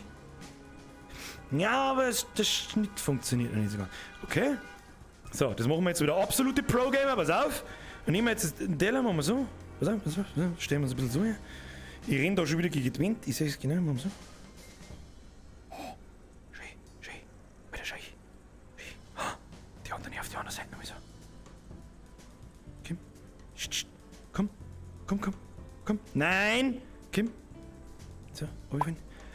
Alter, gib dir die most brutal scheiß fucking Verein auf dem ganzen Planeten, Alter. Was ist da los? Setze Petersilienblätter. Petersilienblätter frisch mal 3 auf Teller Basic. Wo haben wir Petersee? Ich hab kein Petersee. Wo ist Petersee? Gib mir Petersee. Petersilienblätter frisch. Ah, wie viel? 3 mal. Oh, scusi. 1. 2. 3. Bitch! Wenn das nicht das fucking beste Gericht ist, was der fucking Gordon Ramsay himself jemals gegessen hat, dann weiß ich es auch nicht. Tu mir da so, hier, geh zum markierten Bereich, stelle das Gericht auf den Servierding. Okay, so, Birger, jetzt ja nicht verkacken. Ja nicht verkacken, nimm den, nein, nicht die Zitrone, den Teller. Nimm den Teller, ja. So, und jetzt bitte, nein, nicht die Zitronen nehmen, nimm den Teller. So, wir beamen uns jetzt da so ganz langsam. Und stellen wir am Gordon sein verdammtes Essen da so her, ohne dass es kaputt geht. Das war voll super. Alter, gib dir, Brudi. Gib dir. Und dann? Was muss ich dann tun? Einen Knopf drücken. Oder da drücken. Was muss ich tun? Ach, da. Schau hin. Bling, bling, bling, Motherfucker. Gebackene Forelle. Und was sagst du? Das ist absolut pornös. Das ist absolut pornös. Schau dir das an. Geschmack 5. Umsetzungszeit 5. Gesamtpunktzahl 5. Ruhm 8 von 30. Kochpunkte plus 4. Wieso bloß 8 von 30? Ich verstehe die Frage nicht. Gast bezahlt 31 Euro. Trinkgeld, oh lecker, ein 10er Trinkgeld. Gordon Ramsay, sag mal, hagelt es dir vom Himmel runter, oder was? Gesamtsumme 45. Der Gast ist zufrieden. Gastbeschwerden. Okay. Und jetzt? Ich kann mich noch dumpf erinnern, wie wir probiert haben, dass wir da Sachen rauswerfen. Und ja, wir werden es wieder probieren.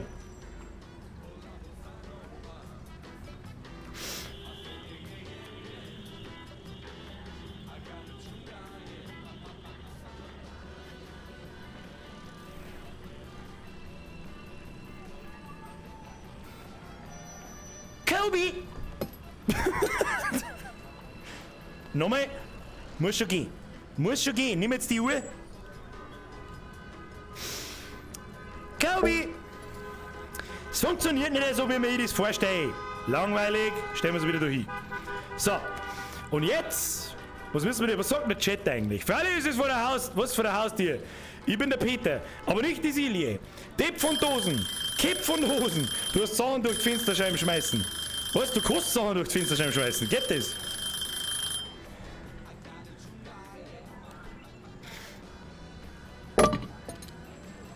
Ich glaub nicht. Du möchtest ja bloß, dass ich mir meine Bratzen bricht, du Arschloch.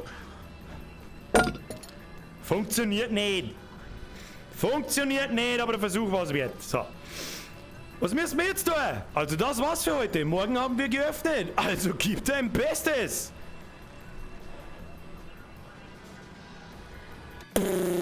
So, jetzt weiß ganz recht, wenn ich mal schnell was trinken darf, weil sonst speibe ich her. Wir schauen mal aus. Wer ist überhaupt noch da? Ist überhaupt irgendjemand da? Ich habe keine Ahnung. Hallo? Und ja, Michi, das war mir schon klar, mein Herr. So, jetzt muss ich jetzt mal schauen, wo ich überhaupt bin. Wo bin ich überhaupt? Ihr seid da. Da hat's ihr. Okay, das heißt, mein Getränk ist irgendwo da. Muss ich kurz unten durchschauen? Ja, muss ich mir auswursteln. Moment, so, damit euch auch ein wenig schlecht wird. So, aber, was ist denn jetzt passiert? Ist jetzt wieder irgendwas hin? Bin mir nicht sicher. So, wer hat Spaß? Also ich hab Spaß. VR-Spiele sind schon lustig. Hätten wir früher machen sollen. Jetzt schalten wir mal schnell um. Volle Kamera. So, machen wir so. Und so. Damit ich euch auch wieder irgendwo so halbschaurig sehe. Wie geht's? Wie geht's? Wie steht's? Wer ist da? Habe ich dir? Wer übrigens neu ist? Ich bin der Birger. Ich mach den ganzen Tag so einen Scheiß wie jetzt gerade. Mal kurz was trinken, Alter. Das ist ein köstliches Getränk. Nein, ist nicht. Ich hab euch einfach angelungen. Gnadenlos einfach reingelungen in diese Kamera. Ah, ich schwitze wie eine Drecksau, Alter. Da brauchst du keinen Meter Laufen mehr geben, wenn du den ganzen Tag da umeinander fuchtelst einmal am Tag, eine Stunde, 2 oder 3. Kannst du mal Sandbox spielen? Sollen wir mal Sandbox spielen? Was sagt ihr dazu? Mr. Purple T sagt, kannst du mal Sandbox spielen? Was meint ihr? Sollen wir das mal tun? Deutschland ist 2-0 vorne. Wow, gegen Island. Da, Respekt vor dieser Leistung. Geht gut, zuerst Bürger, Montag sollen deine geschmeidigen Gewänder kommen. Hä? Also, oh. Mr. Proxy, Bussi aufs Nussi. Hast du ein Kissen am Kopf? Nein, das sind Mickey Maus Öhrchen. Nein, das sind Kochmützen. Ich weiß nicht. Du bist einfach gut oder einfach deppert. Du, beides fasst als Kompliment auf. Mr. Sticks, merci für deinen Euro. Kostet eine halbe. Aber dividieren zum Feierabend. Sticks, merci für deinen 5er, Bussi aufs Nussi. Leider, ich habe wahrscheinlich wieder jemanden übersehen mit den Donations. Bitte verzeihen Sie mir, aber unterm Dings werden mir die Donations nicht eingeblendet. Das habe ich leider nicht hingekriegt. Ich habe einen Chat mittlerweile da am Hand gelenkt, das seht ihr leider nicht. Das ist echt cool gemacht. Das ist wirklich wie ein Armband durch, schaut das Ingame aus. Und das Geile ist auch wirklich, den seht nur ich, aber ihr Ingame nicht. Das ist echt cool gemacht. Da kann ich immer mal schnell ein bisschen auf den Chat schauen, das ist echt lustig. Vince Fox, merci für deinen Zehner. Sie heißt Birger, grüß mal bitte Magdalena und bring sie gescheit zum Locher, die hat einen schlechten Tag gehabt. Merci dir. Vince Fox, Magda! Ich weiß nicht, was die Scheiße soll, aber bei mir hat man keinen scheiß Tag nicht. Ich hoffe, du hast in den letzten 5 Minuten noch mal kurz loben müssen. Ich hoffe. Magda, Bussi aufs Nussi. No homo. No hetero. Egal. Maxi, merci für deinen Zwickel. Uzi, merci für deinen Euro. Schneider, Tomi, merci für deinen 5er. El Marty, welcome to the squad. Bussi aufs Nussi. Danke für deine Mitgliedschaft. Matrix und Schreiner, Tobi, merci an euch auch nochmal. So, ich muss kurz eine Pause schotten, nicht, Alter. Eine Zwiebel ist auf dem Kopf. Ja, sucht euch aus, was auf meinem Kopf ist. Ich sage, es ist ein BH. Deswegen mache ich ab und zu mal so. Hoppala, jetzt ist einfach das Menü weg. Du bekommst nichts vom Bier, du musst noch gut streamen können, also wäre gut. Was? Nein, ich mag ja gar kein Bier. Also ich mag schon ein Bier, aber nicht jetzt. Warum tust du eigentlich die Warbel nicht unter die Mützen? Habe ich probiert, dann geht's nicht gescheit drüber mit dem, vor allem mit dem Rundrum-Ding. Frag mich bitte nicht, warum. Was? Mach mit deinem Leffe die Brühen nicht hin. Die mach ich nicht hin.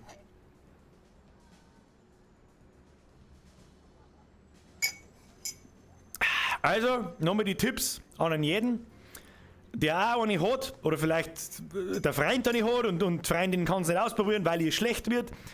Ingwertee, Ingwertropfen, Ingwerspeitel kauen ist nicht geil, ich weiß es ist absolut ekelhaft, aber tu es einfach. Tu es einfach. Da 5 Minuten der Geschmack im Maul, wird da aber nicht schlecht. Und was ich noch empfehlen kann, einen Ventilator daneben hinstellen. Domi, merci für den Zwickel her, Alter, Just Mercy, Alter. Uzi, merci für den Euro für KM-Pfeffer, werden Porsche SUV geschreddert, deshalb ist er so teuer. Frag an Gordon Ramsos. Uzi, du Zipfel. So. Und der hat einen Sandbox-Modus. Und was kocht man? Ihr müsst mir ein Gericht sagen. Ab in den Chat damit, was für ein Gericht. An den Rest, warten, da hat's.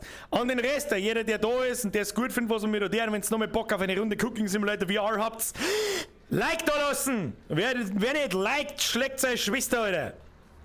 Verbrenn die Burger. Sollen wir nochmal einen Burger machen? Ich weiß nicht. Ein Bradl, Alter. Ein Bradl. Ich weiß nicht. Ich weiß nicht. Schaut zu Liebe, was spielen wir nächsten Mittwoch? Das weiß ich noch nicht. Weiß ich wirklich noch nicht. Ich hab nicht geschaut, ob bis dahin irgendwann von den neuen Spielen, die rauskommen. Lieber wie ein Depp dringen, statt die Brühen abzusetzen. Ja, ist ja so, weil ich dann nämlich die Mützen nicht mehr aufkriege und mein Brühen wieder runterfällt und dann brauche ich 5 Minuten, bis das alles wieder passt. Bestes Rezept, Gasflasche garniert mit Feuer. Das machen wir am Schluss. Das ist die Nachspeise dann. Ein Schnitzel. Sollen wir Schnitzel machen? Kerstin, ein Schnitzel ist gut. Gulasch kann ich nicht. Was? Diggensäck, Rippen, Schnitzel.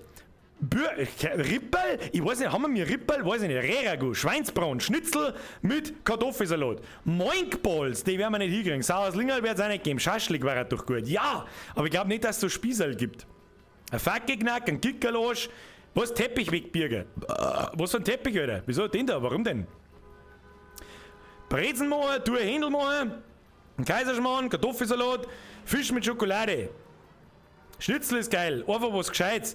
Bügel den Teppich weg, dann kannst du dich nicht mehr orientieren und das wäre der Gaudi, wirst sehen. Du, ich orientiere mich nicht an dem, ich weiß gar nicht, wo er ist, an dem Teppich da, wenn du das meinst. Das ist nicht der Grund, warum der da ist. Ich habe in-game bei mir so eine Gitterwand, wenn ich zu nah an die Wand komme. Zum Beispiel ab da ist Schluss, ab da ist Schluss, ab da ist Schluss. Kann ich mich nicht anhauen, ist aber trotzdem schon passiert. So, Schnitzel mal, oder was? Pizza Barbene, Menschenhaut. Ja, wenn man es noch ozean kann, nein. Herr Gutze, hast du mal wieder Lust auf Half-Life Alyx? Jetzt ja. Jetzt ja, wo wir wieder mal das erste Mal seit Ewigkeiten wieder VR-Spiele spielen. Ja, sollten wir mal hineinlunzen. Herr Bürger, merci für den Drilling, merci für die Unterhaltung. Herr Chef, ist schon wieder saugeil, obwohl ich scheiß Laune gehabt habe. Herr Bürger, es ist mir eine Ehre, fast Namensvetter. Haben Sie Spaß. Schell nicht hängen lassen, egal was los ist, geht auch kein was oder herin, aber einfach mal Hirn ausschalten. So, vielleicht Pfannkuchen, runter dicker Teppich, Apachenzipfel, boah, leck, sollen wir Currywurst machen? Machen wir Currywurst, Alter. Currywurst mit Pommes oder Schnitzel mit Pommes. Machen wir. Hörst mal's aus. Nehmen wir noch einen Schluck, gell? Dann schauen wir da unter den Brühen durch, wo wir es hinstellen können. So. Schaut ihm gut aus. Dann dürft ihr noch mal ein bisschen ASMR und mir beim Essen zuhören. Weißt du was?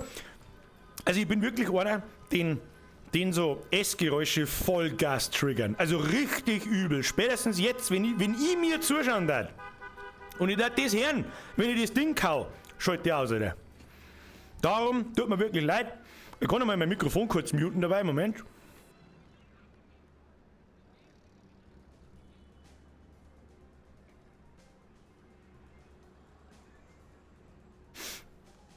Nice, oder? So. Schnitzel. Na, ein Apachenzipfel. So schaut's aus. So, wo sind wir? Da sind wir. Muss ich mich umdrehen? Tag 1, bla bla bla. Okay, ja, passt schon. Punkte, den ganzen Scheiß braucht kein Mensch. Schnitzel wie im How-To. Oh mein Gott, hoffentlich kriege ich das noch so hin. Wähle einen Perk. Jetzt muss ich zuerst noch Perks wählen. Ruhige Hände. Halte Abzug, um Dinge beim Schneiden festzuhalten. Talentierte, halte 3 zusätzliche Fähigkeitenpunkte, anstatt einen Perk freizuschalten. Drücke linke Analogstick, um schneller zu laufen. Ich laufe nicht. Unzerbrechliche Flaschen. Erstatten. Erstatte eine Bestellung, um deine Ruhmespunkte zu retten. Vitamin B. Die Anforderungen für Restaurantkritik prüfen niedrig. Thermalsicht. Erkenne die Temperatur von Gerichten in einem geschlossenen Ofen. Ja, ruhige Hände. Passt schon. Was ist das da für Fähigkeitenpunkte? Gerichtspreisboost. Gäste zahlen 10, 30, 50% mehr für ihre Bestellungen, ohne die Punktzahl zu beeinflussen. Ja, hau eine.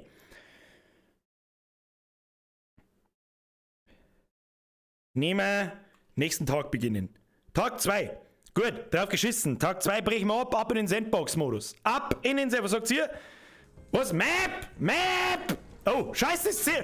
Map! Ich hab zwar nichts gesehen. Das müsst ihr ja sagen, Alter. Verzeihung! Oh Gott, die gute alte Map! Map! Map! Map! So, dann müssen wir das da abbrühen, aber kommen wir da gleich wieder raus. So, okay, aber ich komme raus. Ah, diese chillige Musik, die ist einfach immer gut. Ist einfach immer gut. Immer gut. Diese scheiß Map hier, Vollidioten. Wahrscheinlich, da wenn ich jetzt 10 Minuten lang nicht auf den Chat geschaut hätte, dann hätte ich wahrscheinlich 10 Minuten umeinander gegurkt und hätte es nicht gespannt. Egal. So, Spiel speichern, das werden wir mal in Neuspeicher, Quicksave, was für Quicksave, Alter, am 8. September, das ist ja jetzt quasi, oder? Ja, tu einfach speichern, weißt schon. So, zurück zum Menü, wirklich verlassen, ja. So, Abflug, Kinder, Abflug! Sandbox und ein Kobe-Steak mit Rosmarinkartoffel, Batman! Gut. Schauen wir mal, was wir überhaupt alles haben. Erstes, Apachenzipfel mit Pommes. Zweitens, Schnitzel mit Pommes. Drittens, was hat der Batman geschrieben? Hab ich schon wieder vergessen. Kobe-Steak mit Rosmarinkartoffel. Gut. Sandbox-Modus. Spielen! Spielen! Hoffentlich ist, da muss ich doch nicht in jeden Scheiß wieder extra kaufen, sonst brauchen wir wieder 2 Stunden. Dann machen wir, und warum ist das aber hinter mir da? Mit analog und greife danach. Halt den Maul. So, was haben wir da alles? Jawohl, wir haben eine einigermaßen ausgestattete Küche, das schaut gut aus. Jawohl, jawohl, jawohl. So, also, jetzt passen wir Obacht. Als erstes riecht man mir mal unsere Küche her, das sagt der ich. Wir brauchen einen Apachenzipfel mit Pommes. Das heißt, wir brauchen erst einmal, jetzt tun wir einen Topf her. Tun wir einen Topf her, wo ist der Topf? Tun wir einen Topf, müssen wir erstmal Utensilien sammeln. Erst einmal müssen wir Utensilien einsammeln, gib's mir mal den Topf her, der schaut doch ganz gut aus. Haben wir mir Gate? Nein, Gate interessiert wahrscheinlich im Sandbox-Mode keinen. Okay. Dann tust du einmal mal, was nehmen wir da so für 2 Personen? Nimmst du mal 1 Kartoffel, 2 Kartoffel, 3 Kartoffel. Und nimmst du mal 3 Kartoffel, das gelangt. Das gelangt für Pommes. So, jetzt brauchen wir ein Fleisch. Jetzt bin ich gespannt, ob es eine Currywurst gibt. Ich glaube nicht, dass es Würstel gibt, aber schauen wir mal. Oh, hat mir Kuppel rausgehauen. So, machen wir auf. Jetzt mach ich auf! So, was haben wir da alles? Hühnerbrust, was ist das da? Wurst! Ich weiß, Alter, das schaut, ich weiß nicht, was für eine Wurst das ist, aber wir können uns da einigen, dass dieser Currywurst ist? Können wir uns da irgendwie dran? Ich weiß es auch nicht. Ja, du einfach her. Leg's mal. Das schaut aus wie das geradeste Gacki-Würstel der ganzen Welt. Da wo man noch ein paar so Maiskernel drin sieht, zum Beispiel da und da. Also ich weiß auch nicht, was ich da verhalten soll. Also ich bin mir nicht so 100% sicher. Was haben wir sonst noch? Ein Rinderfilet, T-Bone Steak, Hühnchenbrust, was haben wir da? Schweineschulter. Hey, wir werden kein Kalbsfleisch nicht haben. Schweinelende, Thunfisch, Entenbrust, Hähnchenschenkel, Burgerfleisch, Schweinekoteletts, Jakobsmuschel, Steak. Das hilft uns alles nichts. Ein Beefy auf Testosteron, ja, oder ein Beefy von 1994. Was sei nicht. Also, das gibt kein, wenn das, wir müssen die irgendwie birgen, keine Ahnung. Ja, die schneiden wir in der Hälfte auseinander, das schaut dann schon so aus, wie es gehört. Okay, alles klar. Dann, machen wir jetzt so, machen wir so. So, wie macht man eine Currysauce? Keine Ahnung, da muss ich spekulieren. Da gehen wir jetzt erst einmal her. So, Topf, da wollen wir ein Pfandl. Wo ist ein Pfandl? Ist das oh, Grillpfandl. Ja, die nehmen wir. Nehmen wir ein Grillpfandl, das nehmen wir da her, da nehmen wir das Wursti rein. Das nehmen wir ein Wursti her. So, oh, langsam mit den jungen Pferdl. So, Wursti. Nun gibst du mir mal das Messer, dann nehmen wir Wursti, können wir festhalten und die schneiden wir in der Mitte auseinander, aber schräg. So. Schön. Jawohl. Schön. Und das Endstück, das lassen wir dran. Das ist gut, heißt. So, dann nehmen wir das da rein. So, hier ist jetzt groß fürs Pfandl, da müssen wir 6 Stückchen abschneiden, das hilft uns alles nichts. Das schneiden wir auch schräg ab, so, schau hier. So, sauberer Apachenzipfel, da muss ich nichts hören. Das ist ja keine Ossi, du Espanausen. Ja, das ist ja mir wurscht. Du musst jetzt auch mal ein bisschen deine Vorstellungskraft anstrengen, ja? Das ist jetzt ein Apachenzipfel aus. Currywurst, mag nichts hören. So, Kopf angeschnitten, eine ins Pfandl. So, das ist auf alle Fälle schon mal well prepared. Dann, Messer, Kartoffel, haben die schon gescheit. Großer Topf, Kartoffel, Ja, tu mir raus in den Schund. Außer jetzt mit dem Schund. Achso, ich hab die Kartoffel da in der Hand. Hä? Macht überhaupt keinen Sinn. So, muss das da, kann man das in den Mülleimer einschmeißen so? Ja, easy, oder? Easy, machst den Mülleimer auf, eine damit. Nice. So, Küchenmesser da her. Ist das schon gescheit? Ich weiß nicht. Nicht das Bredel, das Messer soll es nicht mehr. Guck mal.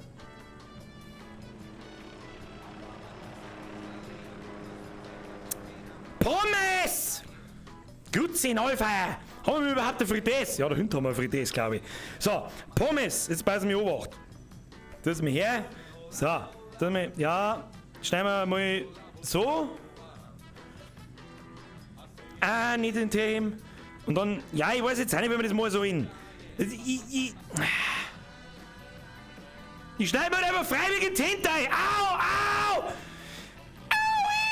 Schneid's halt einfach dann so. So. Wieso funktioniert denn das nicht so, wie ich das mir vorstelle? Kruzifix! Jetzt muss ich schnell den Chat da weg, weil ich einen Vogel kriege. Einen Vogel kriege ich. Das ist, was ist denn das da? Das ist der Restream-Chat. Hier andocken. So. Wurste anritzen, fix. Bertman, da hast du absolut richtig, das hätte ich alles übersehen, aber ich fürchte, dass es dann auseinanderschneidet, verstehst? Mit dem ist bildlich, okay? Damit du sagen kannst, oh, hoppala, 36 Sekunden Regel fürs Messer. Gibst du das Messer, so, passt. Damit du sagst, so, mir ritzt mir das Messer, mir ritzt mir das Wursti, so, so, passt. Aber, ja, jetzt haben wir einen Dreck. Oh, jetzt haben wir gleich zweimal einen Dreck. Egal, das werfen wir so ein. Ja, die werden sowieso viel schöner, wenn wir lauter Radl herschneiden. So, verzeih mir, du nichts anderes. Okay? Ja. Ja. Ja. Hopp, hopp. Schneiden. Schneid einmal jetzt fix. So, passt. Wurstelrall. Wurstelrall. Eine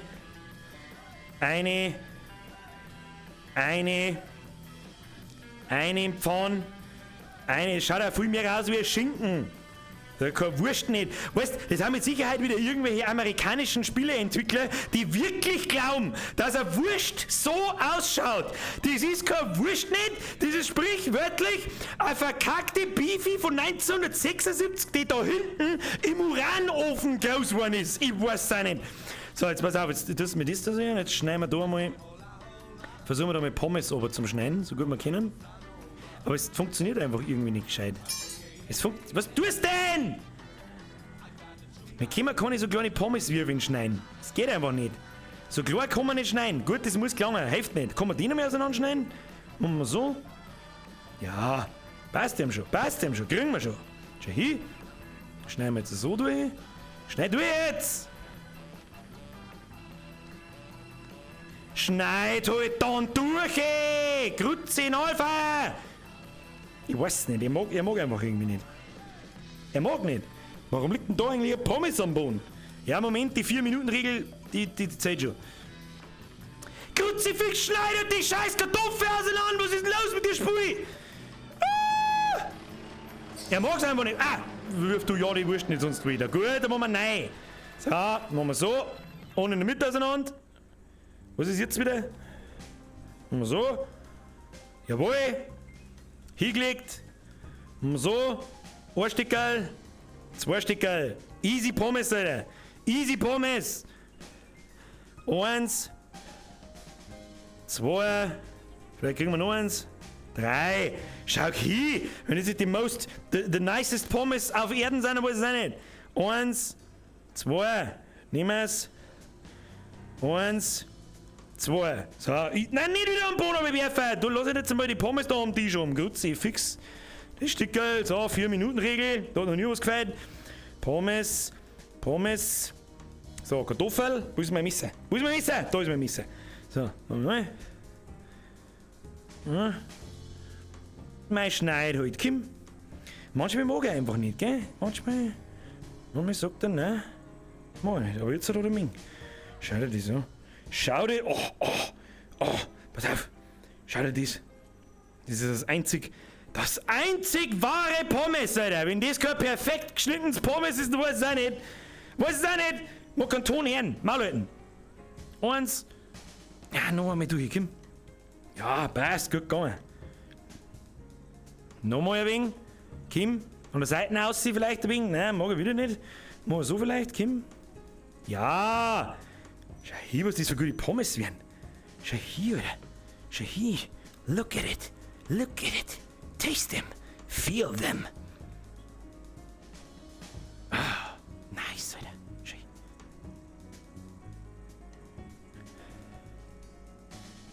Ja, man muss sich ja mal ein bisschen konzentrieren. Man muss ja mal hergehen und sagen so, hier. Kannst du dann einfach hier Pommes herschneiden, wie ein total besoffener? Ja, easy, Alter. Schau hier, Alter. Pommes Level 9000. So, da mal ein bisschen durchwursteln. So, dann machen wir hier mal ein bisschen zusammen so. Schau so. Brudi, gib dir die Pommes, Alter.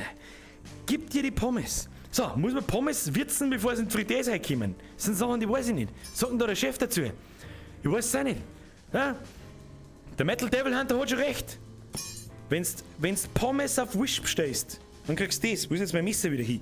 Grüezi, Nullfeier. Da ist der. Da ist der. So, Messer, kommt wieder da rein, was hingehört. Was sagt der Chat dazu? Was ist da los? Fritteuseöl würzen. Das da die auf alle Fälle mal. Das ist eine gute Idee. Das ist eine gute Idee. Und mit was würzt man die? Mit Salz natürlich. Wo ist Salz? Salz, gib mal Salz. Wo ist da Salz? Da ist überall da ist Salz. Nehmen wir mit. Was haben wir noch? Weißer Pfeffer. Wo ist der Cayenne-Pfeffer? Damit wir unsere Pommes also richtig geil teuer verkaufen können. Chiliflocken. Und hier da hinten Cayenne-Pfeffer. Den nimmst du mit. Gib mir. Oh. Entschuldigung, ich habe ein bisschen am Boden hingesalzt. So, dann, wenn du mich fragst, Pommes vorher wegen Salz, das schaut sowieso nie. Hast du mal drüber? Ja, gib ihm ordentlich. Gib dem Affen Salz. So, passt, das schaut gut aus. Dann gibst du mir mal das Bredel. Oh, das müssten wir jetzt balancieren, oder? Weil sonst das müssen wir da hinten. Zack, zack. Stellen wir da her. So. Fritteusel. Wo ist denn, wo Öl? Phil. Ja, pup. Wo geht's? Oh! Das schaut schon wieder so radioaktiv verseucht aus. Da muss man fast reinwürzen. Ja? Schaut aus, da hat man immer so ein kleiner Dünnpfiff rein. So. Easy peasy, Alter. So, dann stellen wir das da her. Eigentlich hätten wir ja Currypulver reinschütten sollen. Das ist ja eine Currywurst. Naja. Das ist eine Currywurst, wenn es groß ist. So, wie kriegen wir die Pommes jetzt da rein? Brudi, was weiß ich. Machen wir jetzt so? Ja, das wird jetzt gut. Das wird gut. Stellt euch nicht so, das wird gut. Tu mir Fritteusen vorheizen. Vorheizen. Oh, da leicht sogar die Regie. Die Disco-Fritteuse 9000. Nice. So. Jetzt passen wir Obacht. Du würdest da so eine beideln. Komm. Hopp, hopp, hopp, hopp. Hopp, hopp, hopp, hopp. Hopp, hopp, hopp, hopp, hopp, hopp, hopp. Kann man das einstreuen so? Ah, nicht wirklich. Hey, das Messer mit nicht mehr so hin. Tu mir einen Teller her. Tu mir mit der Schüssel. Der Schüssel, der wir so rein. Ja, das schaut gut aus. Schau her. Kim. Eine damit. Eine damit jetzt. Nein, die ist ausgefallen. Die filmt man schon wieder. Nein, nicht wieder ausflippen da drin. Geh eine. Nicht eine beiden. Nein. Ah. Ah.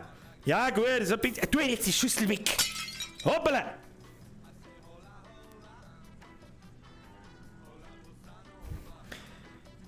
Glaub, das klumpt zusammen. So. So. Schaut doch gut aus. Schau hin. Alter, wenn das nicht gut ausschaut, dann weiß ich auch nicht, was dann gut ausschaut. Alter. So, wie lange müssen wir das da drin lassen? Ich habe ehrlich gesagt absolut keine Ahnung, wie lange dass man normale Kartoffeln in der Fritteuse drin lassen muss. Ich habe keine Ahnung. Machen wir halt einfach mal. Gehen wir mal 2 Minuten 10. 2 Minuten 10 hört sich gut an. Ab dafür. Und eine damit. Oh ja, schau hin. Man sieht das sogar, wenn sie fertig sind. Schau. Und die laut. Das ist die lauteste Fritteuse der Welt. Stop it. Stop it. Stop it. Okay, dann müssen wir noch warten. Müssen wir warten. Müssen wir warten. Müssen wir warten.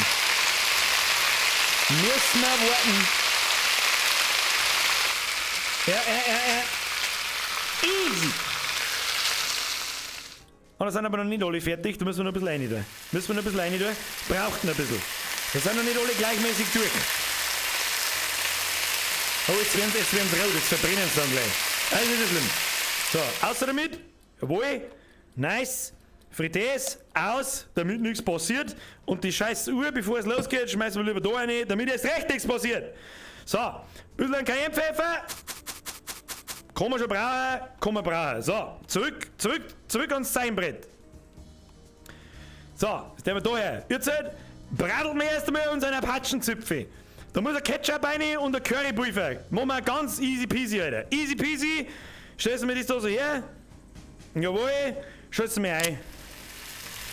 Lidl da eigentlich auch. Oh, schau hin, da ist sogar ein Feierglocken. Siehst du das? So, das schaut gut aus. Währenddessen schauen wir mal, wo ein Ketchup ist. Haben wir mir sowas wie ein Ketchup? Jawohl. Ketchup?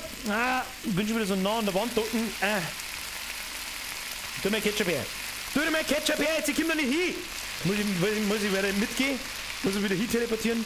Und muss ich es also nehmen? Okay.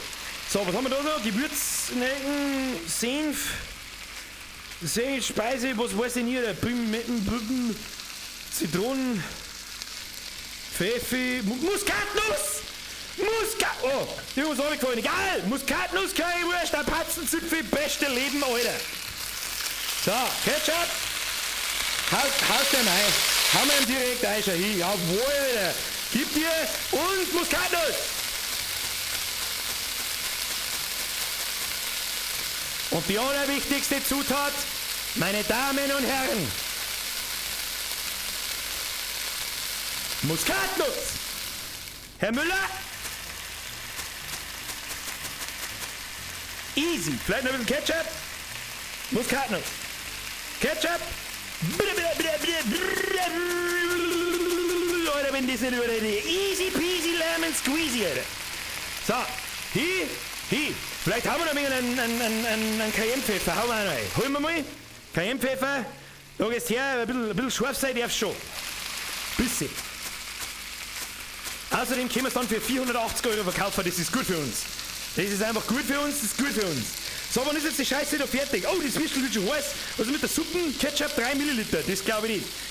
So, tun wir mal runter. Ofen aus. Jawohl, Alter, schau dir das Ding an. Schau dir die Currywurst an, da kriegst du sofort einen dermaßen Apachenzipfel in der Hosen, dass du sagst, Alter, so einen Apachenzipfel hast du selten gesehen. So, was nehmen wir da für einen Teller? Also nach der Menge des Ketchups, das da in der Schüssel drin ist, glaube ich, brauchen wir einen Suppenteller. Aber, haben wir nicht bei den Hottentoten. Wir nehmen einen Pizzateller, was auch sonst. Nein, nehmen wir nicht. Wir nehmen einen großen Teller Basic. Großer Teller Basic, der schaut gut aus. Der schaut doch gut aus. Den können wir nehmen. Picobello. Picobello, va bene. So. Vanille, Schoko, Erdbeer. So, jetzt passen wir auf. Jetzt nehme ich mal die Wurst. Ja, und nehmen wir mal das da. Da haben wir lecker, mein Würstel, glaube ich, trepfett. Hoppala, mein Würstchen tropft. So, dann wir das ja so garnieren. Ja. Vielleicht kommen wir auch ein bisschen Sauce. Wo ist meine Sauce? Wo ist meine Sauce? The sauce. The sauce is gone. Ja, da muss ich nur einmal eine rausbrauen. Grütze, fix. So, hol's mal. Sauce.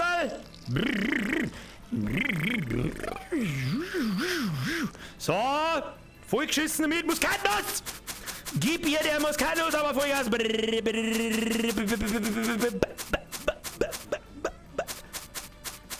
East Peas Lemon Squeeze. Au! Hier ist eine Wand. Ich hab die Wand. Gibst du mir das, geh mal einen Schritt zurück. Hier teleportieren, das gibst du mir sicherheitshalber auch noch mit, damit nichts passiert. So, bisschen umrühren. Nein, nicht wieder alles verkippen, du Vollidiot! Umrühren. Bisschen bloß. Cayennepfeffer. Jawohl. Ketchup.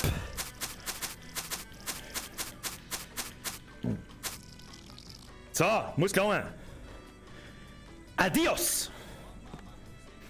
Cayennepfeffer, der wir da, das ist der. Wo ist denn jetzt meine Sauce schon wieder hin? Warum ist denn meine Sauce? Die Sauce ist alle weg. Das ist die ewige Pfanne nimmer satt. Da geht's Ketchup einfach verloren. Grütze, fix, jetzt sowas in Säckchen drin rein. So wäre noch ein Boni gesaut. Es werden passieren, wenn wir ein Pentagramm am Boni holen. Scheiße, jetzt ist Ketchup la. Fuck! Brauchen wir das Tablet. Ketchupstein. Flüssigkeiten. Weißwein, Essig, Sesamöl, Rotwein, Ketchup. Her mit dem Schund. So, easy. Und jetzt eine. Komm jetzt, gib her, wir brauchen eine Sauce. Der Apachenzipfel wird kalt. Na, Moment, so. Sauber reingewürzelt, dass du sagst, leck mir am Arsch, hat der da reingewürzelt. Jawohl! So, dann ist das Ding noch an. Ja, ist noch an. Schalt's dir mal aus. Schalt's noch mehr ein, ist noch nicht fertig. Da ist noch nicht fertig. Siehst du das? Währenddessen schauen wir einen Chat da. Den Ketchup-Gott beschwören. Nicht der Ketchup! Wunderbar. Ja, der Ketchup. Einen Topf musst du nehmen. Scheiß drauf. Grillpfanne regelt. Grillpfanne regelt. Und was ist jetzt mit dem Currypulver? Das stimmt. Das kann man dabei suchen. Sucht man dabei einmal das Currypulver. Wir werden doch da irgendwo ein Currypulver haben. Oregano, Pfeffer, Zucker, Paprikapulver. Glaube ich, kann man auch brauchen. Tust du mal her. Currypulver. Ja, Paprika und Currypulver. Hau mal ein. Gib mir ihm. Gib ihm. Passend zur Muskatnuss.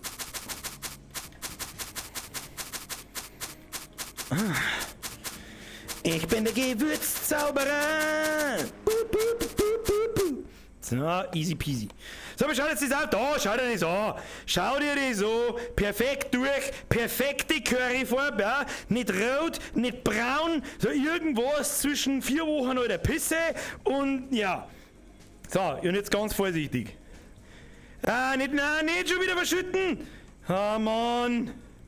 Das ist einfach nicht möglich. So, jetzt Kim. Nicht verschütten.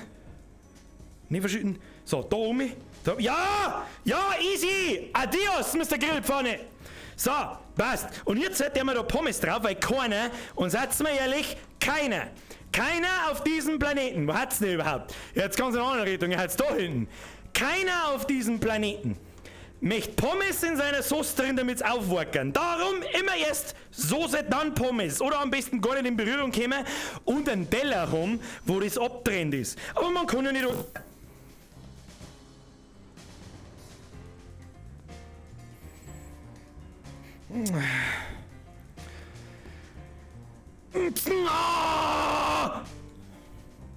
Die haben schon noch gut. Maulhalten, die haben schon noch gut. Das müssen wir jetzt am Boden erledigen. Das hilft uns nix. Aber am Boden. Ja, passt. So, jetzt haben wir zwar wieder keine Sauce, aber das ist jetzt wurscht. Jetzt tun wir das weg. Das tust jetzt einmal weg. So, mit der Sauce, da muss ich jetzt so irgendwie unten reingehen.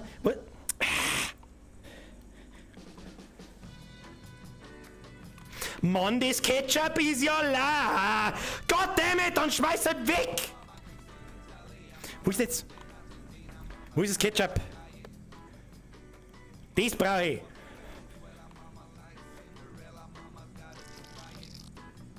Muss gelangen. Mehr geht nicht, mehr ist nicht drin. So, und jetzt nehmen wir halt ein paar so einzelne Kartoffeln. So. Muss ja keiner wissen, dass die am Boden gelegen sind. Ja, Kinder, muss keiner wissen. Dann nehmen wir aber auch die schön anbradeln, weil das sagt dann keiner. So. Zauberhaft, ja. Dann haben wir ein bisschen reinsalzen, weil wir es gerade zur Hand haben und dann schmeißen wir es in den Sicken drin. Adios. Adios, Kinder. It looks amazing. Es ist zauberhaft. Es ist zauberhaft. Amazing. Marvelous. Oh my gosh. Look at this. Meine sehr verehrten Damen und Herren, wenn das nicht der most sexiest Apachenzipfel alive ist, tja, dann weiß ich auch nicht. Also Kinder, dann weiß ich auch nicht. Schaut so ein bisschen aus, als hätte der Gnädel am Boden hingekniedelt. Aber das wird schon. Ein bisschen mehr Ketchup dazu noch. So. Ja, nix ist besser wie Spiralen-Ketchup. Und da ich einmal sagen, bringen wir das unserer Kundschaft, was die dazu sagt. Oder? Da werden wir jetzt noch das Ketchup wahrscheinlich 14 Mal verschütten, aber das ist mir jetzt nicht wurscht. Das hilft sowieso nicht, seit wann Ketchup flüssig ist, das weiß sowieso kein Mensch. So, stellst du es einfach mal hin, ne? So.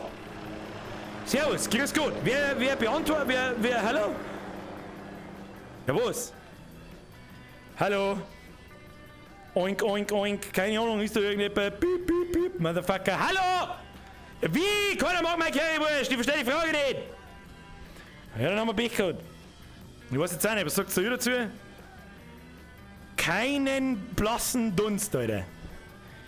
Sollen wir ein Foto für Instagram? Ich kann aber kein Foto nicht machen. Das ist ein bisschen ein Problem, Alter. Keine Ahnung. Keine Ahnung. Stell dir mal vor, du arbeitest als Koch und ein Kollege, der richtet das Gericht am Boden an. Schmeiß ein Messer in die Dartscheibe. Zeit wird's. Mr. Marsch, du hast recht. Jetzt wir kommen nämlich langsam aber sicher an den... Was? Schau's mal gescheit an. Nein, ich hab dich schon verstanden, Mr. Dampfexpress. Wurst. Wurst mit Muskatnusspulver. Wurst. Gibst du mir jetzt mal das? So. Weil ich kann auch das Würstel nehmen. Vielleicht kann ich das lange Würstel nehmen. Warte mal.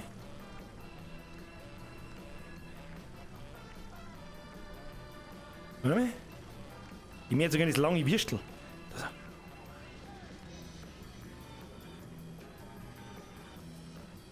Ja, sauber anrichten. Sauber anrichten. So machen wir das. Schau dir so. Und das Würstel steckt man da oben so rein. So.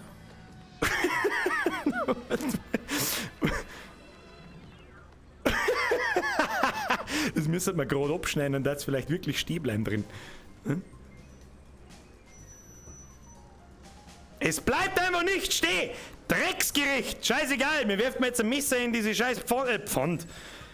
Ja, nehmen wir mal dies und das. So. Vorher machen wir noch den. Der Patschenzipfel.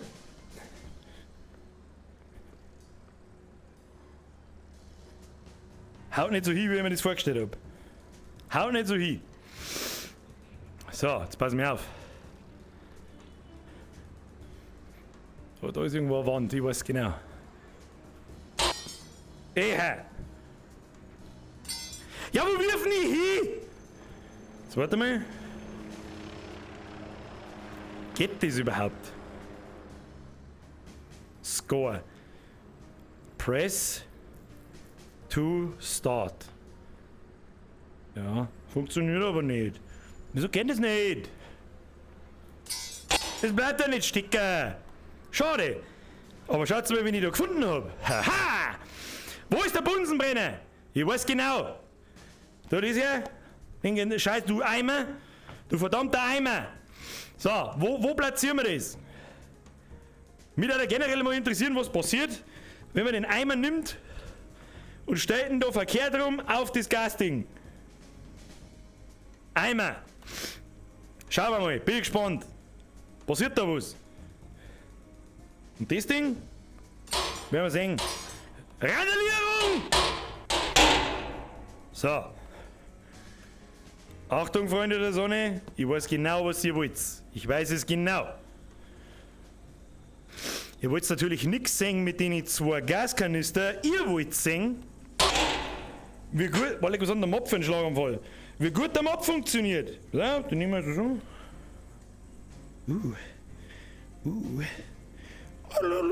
So einfach, wenn es in echt geht. Also. Hey, heute putze ich ein wenig da hinten so. Oh, wir hatten da so eine riesen Ketchup-Sauerei gemacht. Tu mir den Scheiß weg, Alter. Wir hatten da, da hat ein paar Boni-Biese schon hin. Es ruckelt auch wie eine Sau. Mit dem Mob kommt er nicht klar.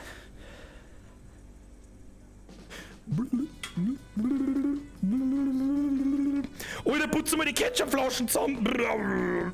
Jetzt ist einfach mein Hintern gefallen. Keine Ahnung, was ist jetzt kaputt? Irgendwas ist kaputt. Ich geh mir nicht mehr aus. Putze meine Scheiße jetzt zusammen da. Da liegt ein Stück Würstel. Putz weg.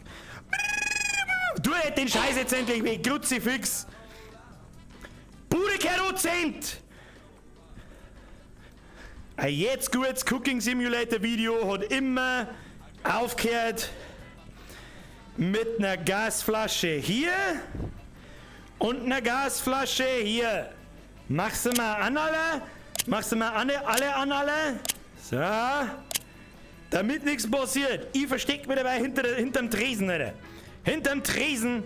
Achtung, ich beobachte das von da. Der Scheiß, du.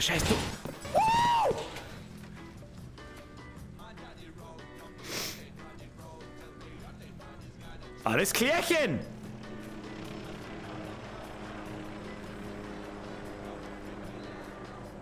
I proudly present to you unser nagelneue Großküche, die ist noch pfennig gut und ich mag nichts anderes hören. So schaut's verdammt nochmal aus. Und ich sag euch jetzt etwas.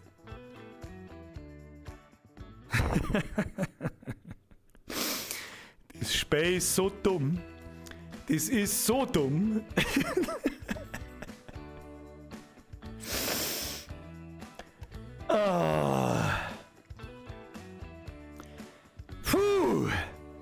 Ziemlich anstrengende Kacke, aber es ist sau witzig. Es funktioniert viel besser wie angenommen. Also für das, dass so ein 0815-Spiel ist. So, jetzt muss ich erst einmal in die richtige Richtung schauen. Das darf halt grob da sein. Jetzt pass auf, muss ich kurz schauen, damit ich euch wieder sehe. Ja, sehe ich euch. Was sehe ich euch? Was sehe ich euch? Sehe ich euch? Ja. Wie schauen wir aus? Kinder? Oh, ich schwitze wie eine Dreck. Jetzt wird mir auch langsam schlecht. Das ist immer so das Gleiche. So nach einer Stunde fängt es langsam an, dass man ein bisschen schlecht wird. Vor der Motion Sickness und so weiter und so fort. Und ja. Hier, Anzahlung für uns. Das ist gar nicht so schlimm. Ich werde wahrscheinlich weit fertiger und weit mehr außer Atem, wenn ich die letzten Wochen nicht gelaufen war und handwerklich mich betätigt hätte und so. War wahrscheinlich weit schlimmer. Foxy, merci dir. Schmiedi, der arme Lehrling, der das putzen muss. Ja, für das sind die Lehrlinge da. Die werden erst einmal 3 Jahre lang putzen und dann dürfen sie mal eine Kartoffel herschneiden, wenn sie brav sind. So, wen habe ich jetzt alles übersehen? Leira, merci für den Fünfer. Wer anderen eine Bratwurst brät, hat ein Bratwurst-Bratgerät. Merci dir für den Fünfer. Stolzer Löwe, merci für den Euro. Hast du einen Tipp, wenn man zum ersten Mal Dark Souls spielt? Ja. Geduld. Geduld ist fucking everything. Und nicht vor die Dinger davorlaufen, sondern in die Bosse einspringen und nah dran bleiben, auch wenn sie sich nicht so anfühlt. Wen haben wir noch? Jetzt muss ich da mit Musik ein wenig leiser machen, damit ihr ein bisschen... Oh nein, das ist zu leise. Damit sie bloß ein bisschen besser Herz. Wölfchen, Moss, wann? Das war eigentlich auch mal was die Birgerin spielen kann und ich kommentier's. Und sitze bloß daneben, schaut zu und kommentier's. Habe ich schon überlegt. Moss kommt schon irgendwann, versprochen. Aber die nächsten Wochen und Monate haben wir echt so viele Spiele, dass ich überhaupt nicht weiß, wo wir anfangen sollen. Ja? Schauen wir mal. Weißt du zufällig, ich weiß, ich kann selber nachschauen, aber nachher vergiss ich es wieder. Wie lang ist ein Playtime von Moss ungefähr? Wie lang dauert denn das Spiel, wenn man Medien durchgeht? Also nicht rusht, aber auch nicht langsam, sondern so mittelmäßig. Da komme ich aber ziemlich ganz gut hin im Stream. Herr Albrecht, merci für den Zwickel. Schnitzel mit Bratkartoffeln, die habe ich noch alle gesehen. Jan Philipp, merci. Herr Kulzer, merci. Oh, mein Kreuz, Alter. So, Freunde der Sonne. Kauf 50 Gasflaschen. Ich meine, die 5 Dislikes kämen von Veganer. Kennen nur von Veganern kommen. Habe ich gerade Dark Souls gehört? Wo? Was? Wo? Ich liebe es. Jeder liebt Dark Souls. Ja, das Einzige, was besser ist, ist Sekiro. Aber was weiß ich schon. Uzi, nächste Woche Goran VR.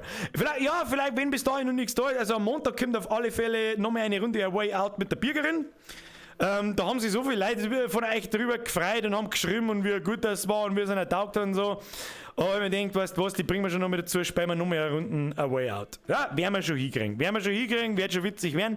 Und was wir nächsten Mittwoch dann deren, weiß ich noch nicht. Ich weiß nicht, ob ich schon irgendwas zusammengeschrieben habe oder aufgeschrieben habe, was bis dahin rauskommt von den Spielen, die ich erwähnt habe.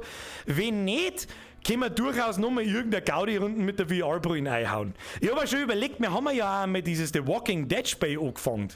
Und einmal und dann nie wieder weitergespielt. Genauso wie der Zombie-Shooter, Arizona Sunshine. Wobei mir als Dings mehrere Sticker da, das ist The Walking Dead, weil das glaube ich richtig gut ist. Es war halt pur Englisch und das war vor 2 Jahren noch nicht so, wie soll ich sagen, da war ich noch nicht so der Meinung, dass das egal ist, wenn da Text und Ton auf Englisch ist. Aber offensichtlich ist es egal. Herr Albrecht, ich weiß nicht, was das soll! Stop it! Küchenchef, Birger Ghost! Herr Albrecht, merci. Foxy, Wölfchen hat 4,5 Stunden für Moss gebraucht und die trödelt gern. Das heißt quasi auf 2 Streams war das erledigt. Ja, okay. Ich hätte es mir kaufen sollen, wie es im scheiß Steam-Angebot war. Da hat es 5 Euro gekostet. Jetzt glaube ich, kostet es wieder wie vorher. Aber das ist ja schlimm. Herr Albrecht, ich weiß nicht, was der 20er soll. Stop it! Right now! Bussi aufs Nussi. Dankeschön, was soll ich denn sagen? So, was haben wir noch? Ein Stellaris-Stream wäre nice. Oh, Alex Sonderling, du machst du deinem Namen. Was ist denn jetzt wieder los? Captain! Welcome to the squad, Brudi! Ab in den Chat habe ich die Ehre an den Herrn Captain Tzatziki. Oleg Tzatziki ist das Geilste, da kannte mich. Weißt, frittierte Kalamari und grillte Kalamari und Souvlaki und Bifteki und Bratkartoffeln und 3 Pfund Tzatziki, Alter. Beste Leben in Leben. Captain Tzatziki, merci für deine Mitgliedschaft. Bussi aufs Nussi, welcome to the squad. Joke, brother. Was in meine Kuchen lasse ich die sicher nicht. Hashtag Renovierung to go. Ja, wenn du mal eine neue Küche brauchst, komm ich gern vorbei, randalier's raus und dann brauchst du den nicht mehr wieder. Merci wieder entwickeln. Löwe, was ist mit Half-Life Alyx? Wieder in VR. Haben wir gerade gesagt, könnte passieren. Ja, das gar nicht so schlimm ist, wie ich es in Erinnerung habe, mit schlecht sein und so weiter. Kann man mal irgendwas einhauen. Aber wir haben ja so viele Spiele, dass wir nicht wissen, wie damit. Also lange Zeit haben wir dafür nicht. Der Hupensound hat mich wahnsinnig gemacht. Was für Hupensound? Das ist der Hintergrundsound von dem Spiel. Ich weiß auch nicht. Stimmt, bei Stellaris waren wir kurz. Ja, da machst du deinem Namen aller Ehre, Mr. Sonderling, weil Stellaris ist echt... Ich liebe Stellaris, um Gottes Willen, da habe ich mehrere 100 Stunden drin, aber... harter Tobak. Wenn ich das irgendjemandem erklären müsste, ich habe keine Ahnung, wo ich anfange. Wer anderen eine Grube gräbt, hat ein Grubengrabgerät. Jetzt kommen wir nicht ganz so hin. Die schlechten haben noch, wer im Glashaus sitzt, sollte nicht, hat ein Grubengrabgerät. So. Uzi, Arizona Community Zock 4-Mann Coop. Geht das mit 4 Mann? Ich war dabei. Wenn du die anderen laufen siehst, brunst die an. Hashtag Scheusal. Das geht mit Coop, also mit Coop, das habe ich gewusst, aber mit zu viert, das habe ich nicht gewusst. Schauen wir mal. Julia Black schreibt, Servus Birger, da ist Freundin vom Schreiner Tobi. Was hast denn der mit dir geschrieben? Mag's wissen und der Hund sagt's mir nicht. Scheiße, was haben wir gleich wieder geschrieben? Ja, da mag ich nicht, ich glaube, ich weiß schon, aber da mag ich auch im Stream nicht drüber schmerzen, weil es wieder als Werbung ausgelegt wird. Aber ich glaube, das war die Merchandise-Geschichte. Kann das sein? Also irgendwas mit, ich darf, wenn er nicht mit dir redet, darf ich auch nicht mit dir reden. Entschuldigung, Julia, Entschuldigung. Wer im Glashaus sitzt, sollte nicht tagsüber schleudern. Das stimmt. Nachts aber auch nicht und das Licht lassen. Scheiße. Ah. Was gibt's? GTA 5 Roleplay in VR? Gibt's das? Steht da. Wo steht's denn? Da. Gibt's das? Ich weiß nicht, gibt's GTA 5 überhaupt in VR? Also richtig nativ in VR? Weiß ich nicht. Elite Dangerous in VR ist ähnlich zu Stellaris, bloß 3D. Ja, aber da habe ich massive Probleme damit. Ich weiß noch, wie ein paar so Spiele, gibt es ein paar so kostenlose VR-Spiele, wo du in so einem fliegenden Ding drin sitzt und leck mich am Arsch, da tue ich mich wirklich hart, dass ich nicht nach 2 Minuten speib. Also wirklich, das können wir schon mal ausprobieren. Was ich gerne mal ausprobieren darf, ist der Microsoft Flight Simulator. Watschengesicht! Welcome to the Squad, Alter! Bussi aufs Nussi und merci für deine Mitgliedschaft. Ab in den Chat habe die Ehre, Herr Watschengesicht. Leute, danke schön. Chillt jetzt mit den Donates. Ich darf mich noch gerne ein bisschen unterhalten mit euch. Zwar nicht mehr zu lang, weil ich echt schwitze, wenn ich Drecksau und ich habe echt gereizt, weil ich bin nicht gewohnt, so lang zum Stehen. Bürodepp. Hilft sowieso nicht. In einem Domizil transparenter und fragiler Außenstruktur ist das Katapultieren mineralhaltiger Substanzen tunlichst zu unterlassen. Oder kurz, wer im Glashaus sitzt, sollte nicht mit Steinen schmeißen. Not bad, den habe ich noch nicht kennt. Also Elite Dangerous kann man sehr entspannt in VR spielen. Das müsst ihr mal ausprobieren. Das ist ja sowas wie Star Citizen Light, oder? Das ist eine Weltraumsimulation mit Rumfliegen und so jene Geschichten. Muss ich mir vielleicht einmal anschauen. Ja? Da habe ich schon Bock drauf, aber ich glaube, dass man schlecht wird. Ich bin mir nicht sicher. Keine Ahnung. Word for word, Emmy, was? Emmy, you're my translator. Was? Yandere Simulator VR, Strike 1, Strike 2 mal, Strike 3. Was ist ein Yandere Simulator? Mag ich es wissen? Ist das wieder irgendeine Weep-Scheiße? wo man es mit Tentakeln besorgt kriegt. Keine Ahnung. Ja, der Moritz-Junge schreibt's. Eine im Popo. Ist nicht das erste Mal. Was? Welcome to the squad, kiss your sack, bla bla bla. Was? Emily! Welcome to the squad, kiss on your sack, bla bla bla. Hä? Was will er mir sagen? Cap Tzatziki! Bussi aufs Nussi, dankeschön. Walheim mit der Community. Walheim hat mir nicht so taugt. Habe ich kurz mal ausprobiert, das war nicht so meins. Das ist wieder für mich wieder das x-te Survival, Bau, Sammel, irgendwas Spiel. Hat mir nicht gefallen einfach, keine Ahnung. Aber um Gottes Willen, lasst euch von mir Walheim nicht schlecht schmerzen. Willst nicht wissen, nein, ist cringe, aber lustig wird's. Vielleicht schau ich es mir noch am Stream an. Jetzt nur mal, vielleicht siehst du es jetzt, was ist denn für Horror Oktober geplant? Soulmate Dragon, das weiß ich noch nicht so hundertprozentig, weil nicht so viel kommt. Also auf alle Fälle an Halloween haben wir auf alle Fälle wieder ein Special aus, genauso wie letztes Jahr, was darf man, sonst kannst du nicht wieder fortgehen, weil sie überall zusperren oder sonst irgendwas.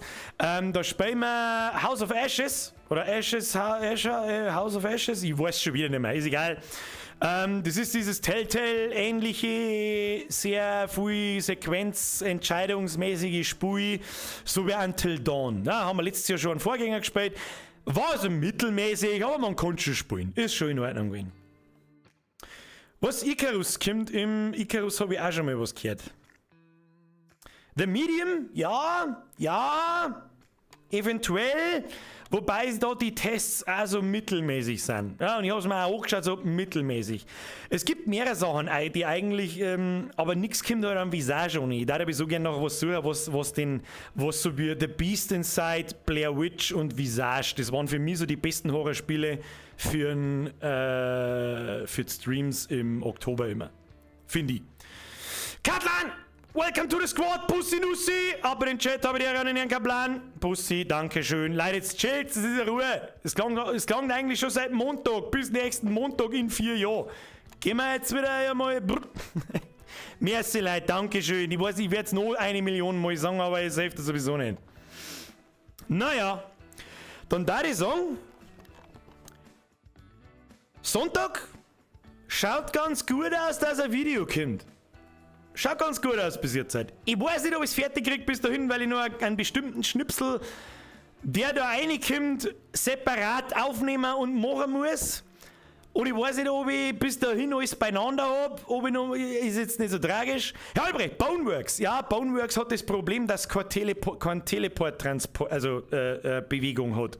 Wie jetzt da in Cooking Simulator, wo ich quasi nur irgendwo hinzeige und dann da hinspringe. Sondern Boneworks, glaube ich, kannst du die nur fließend bewegen, als dass du mit WASD umeinander laufen. Und das kann ich nicht, weil man halt schlecht wird. Ja, da hilft auch der ganze Ingwer-Scheiß nichts und sämtliche Vorbereitung nichts. Da wird man einfach schlecht. Das kann man nicht spielen. Haut nicht hin. Also da halte ich nicht länger aus wie 10 Minuten, Viertelstunde, dann war's es. Da muss ich mich hinsitzen und dann ist der Stream gut. Das kann man nicht machen. Ja, also, jetzt bei Obacht.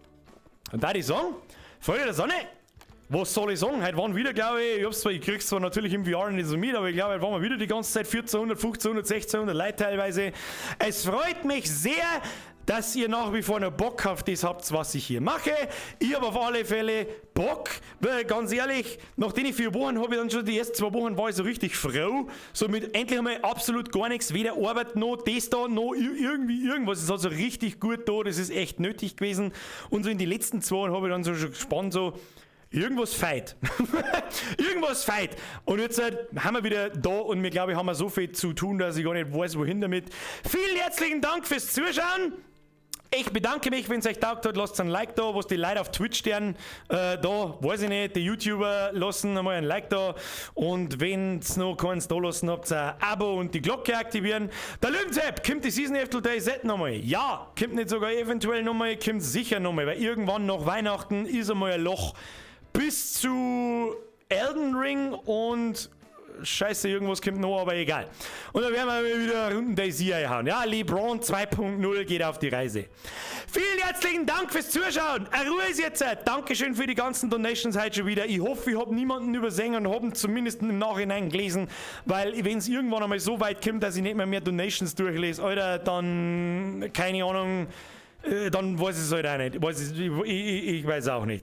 Freunde der Sonne, ich hoffe, Sie hatten Spaß. Ich hatte Spaß. Vielen herzlichen Dank fürs Zuschauen. Vielen herzlichen Dank an die ganzen neuen Mitglieder. Da waren ja einige dabei, die ich zumindest mitgekriegt habe. An alle, die ich nicht mitgekriegt habe. Welcome to the Squad. Und an alle Alten, die seit über einem Jahr teilweise dabei sind. Vielen herzlichen Dank zum 5 Millionsten Mal. Ist mir wurscht. Dann schaltet ihr vorher aus, bevor ich Merci sage. Und jetzt schleicht euch. Press F für die Moderatoren. Und bis eventuell Sonntag, ansonsten nächsten Sonntag und wir sehen uns am Montag mit einer weiteren Runde A Way Out und am Mittwoch, weiß ich noch nicht, das soll wieder mal der Zukunftsbürger entscheiden, was weiß ich schon, eigentlich bin ja ich der Zukunftsbürger, aber das ist der Neue, das ist der Zukunftsbürger 2.0.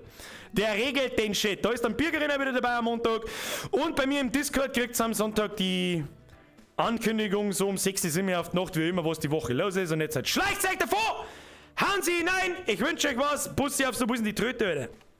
Tröte brauchen wir schon. Wo ist die Tröte? Da ist die Tröte. Er hat zwar keine Babytröte, aber die Tröte, Alter. Ja, jetzt wack. Jetzt hat's irgendwas hat's umgehauen. Ich weiß nicht. Schleicht euch! Habe!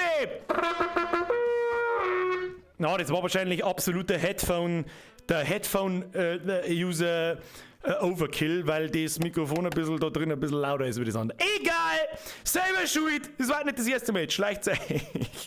Habe die Ehre und merci leid. Auf Wiedersehen!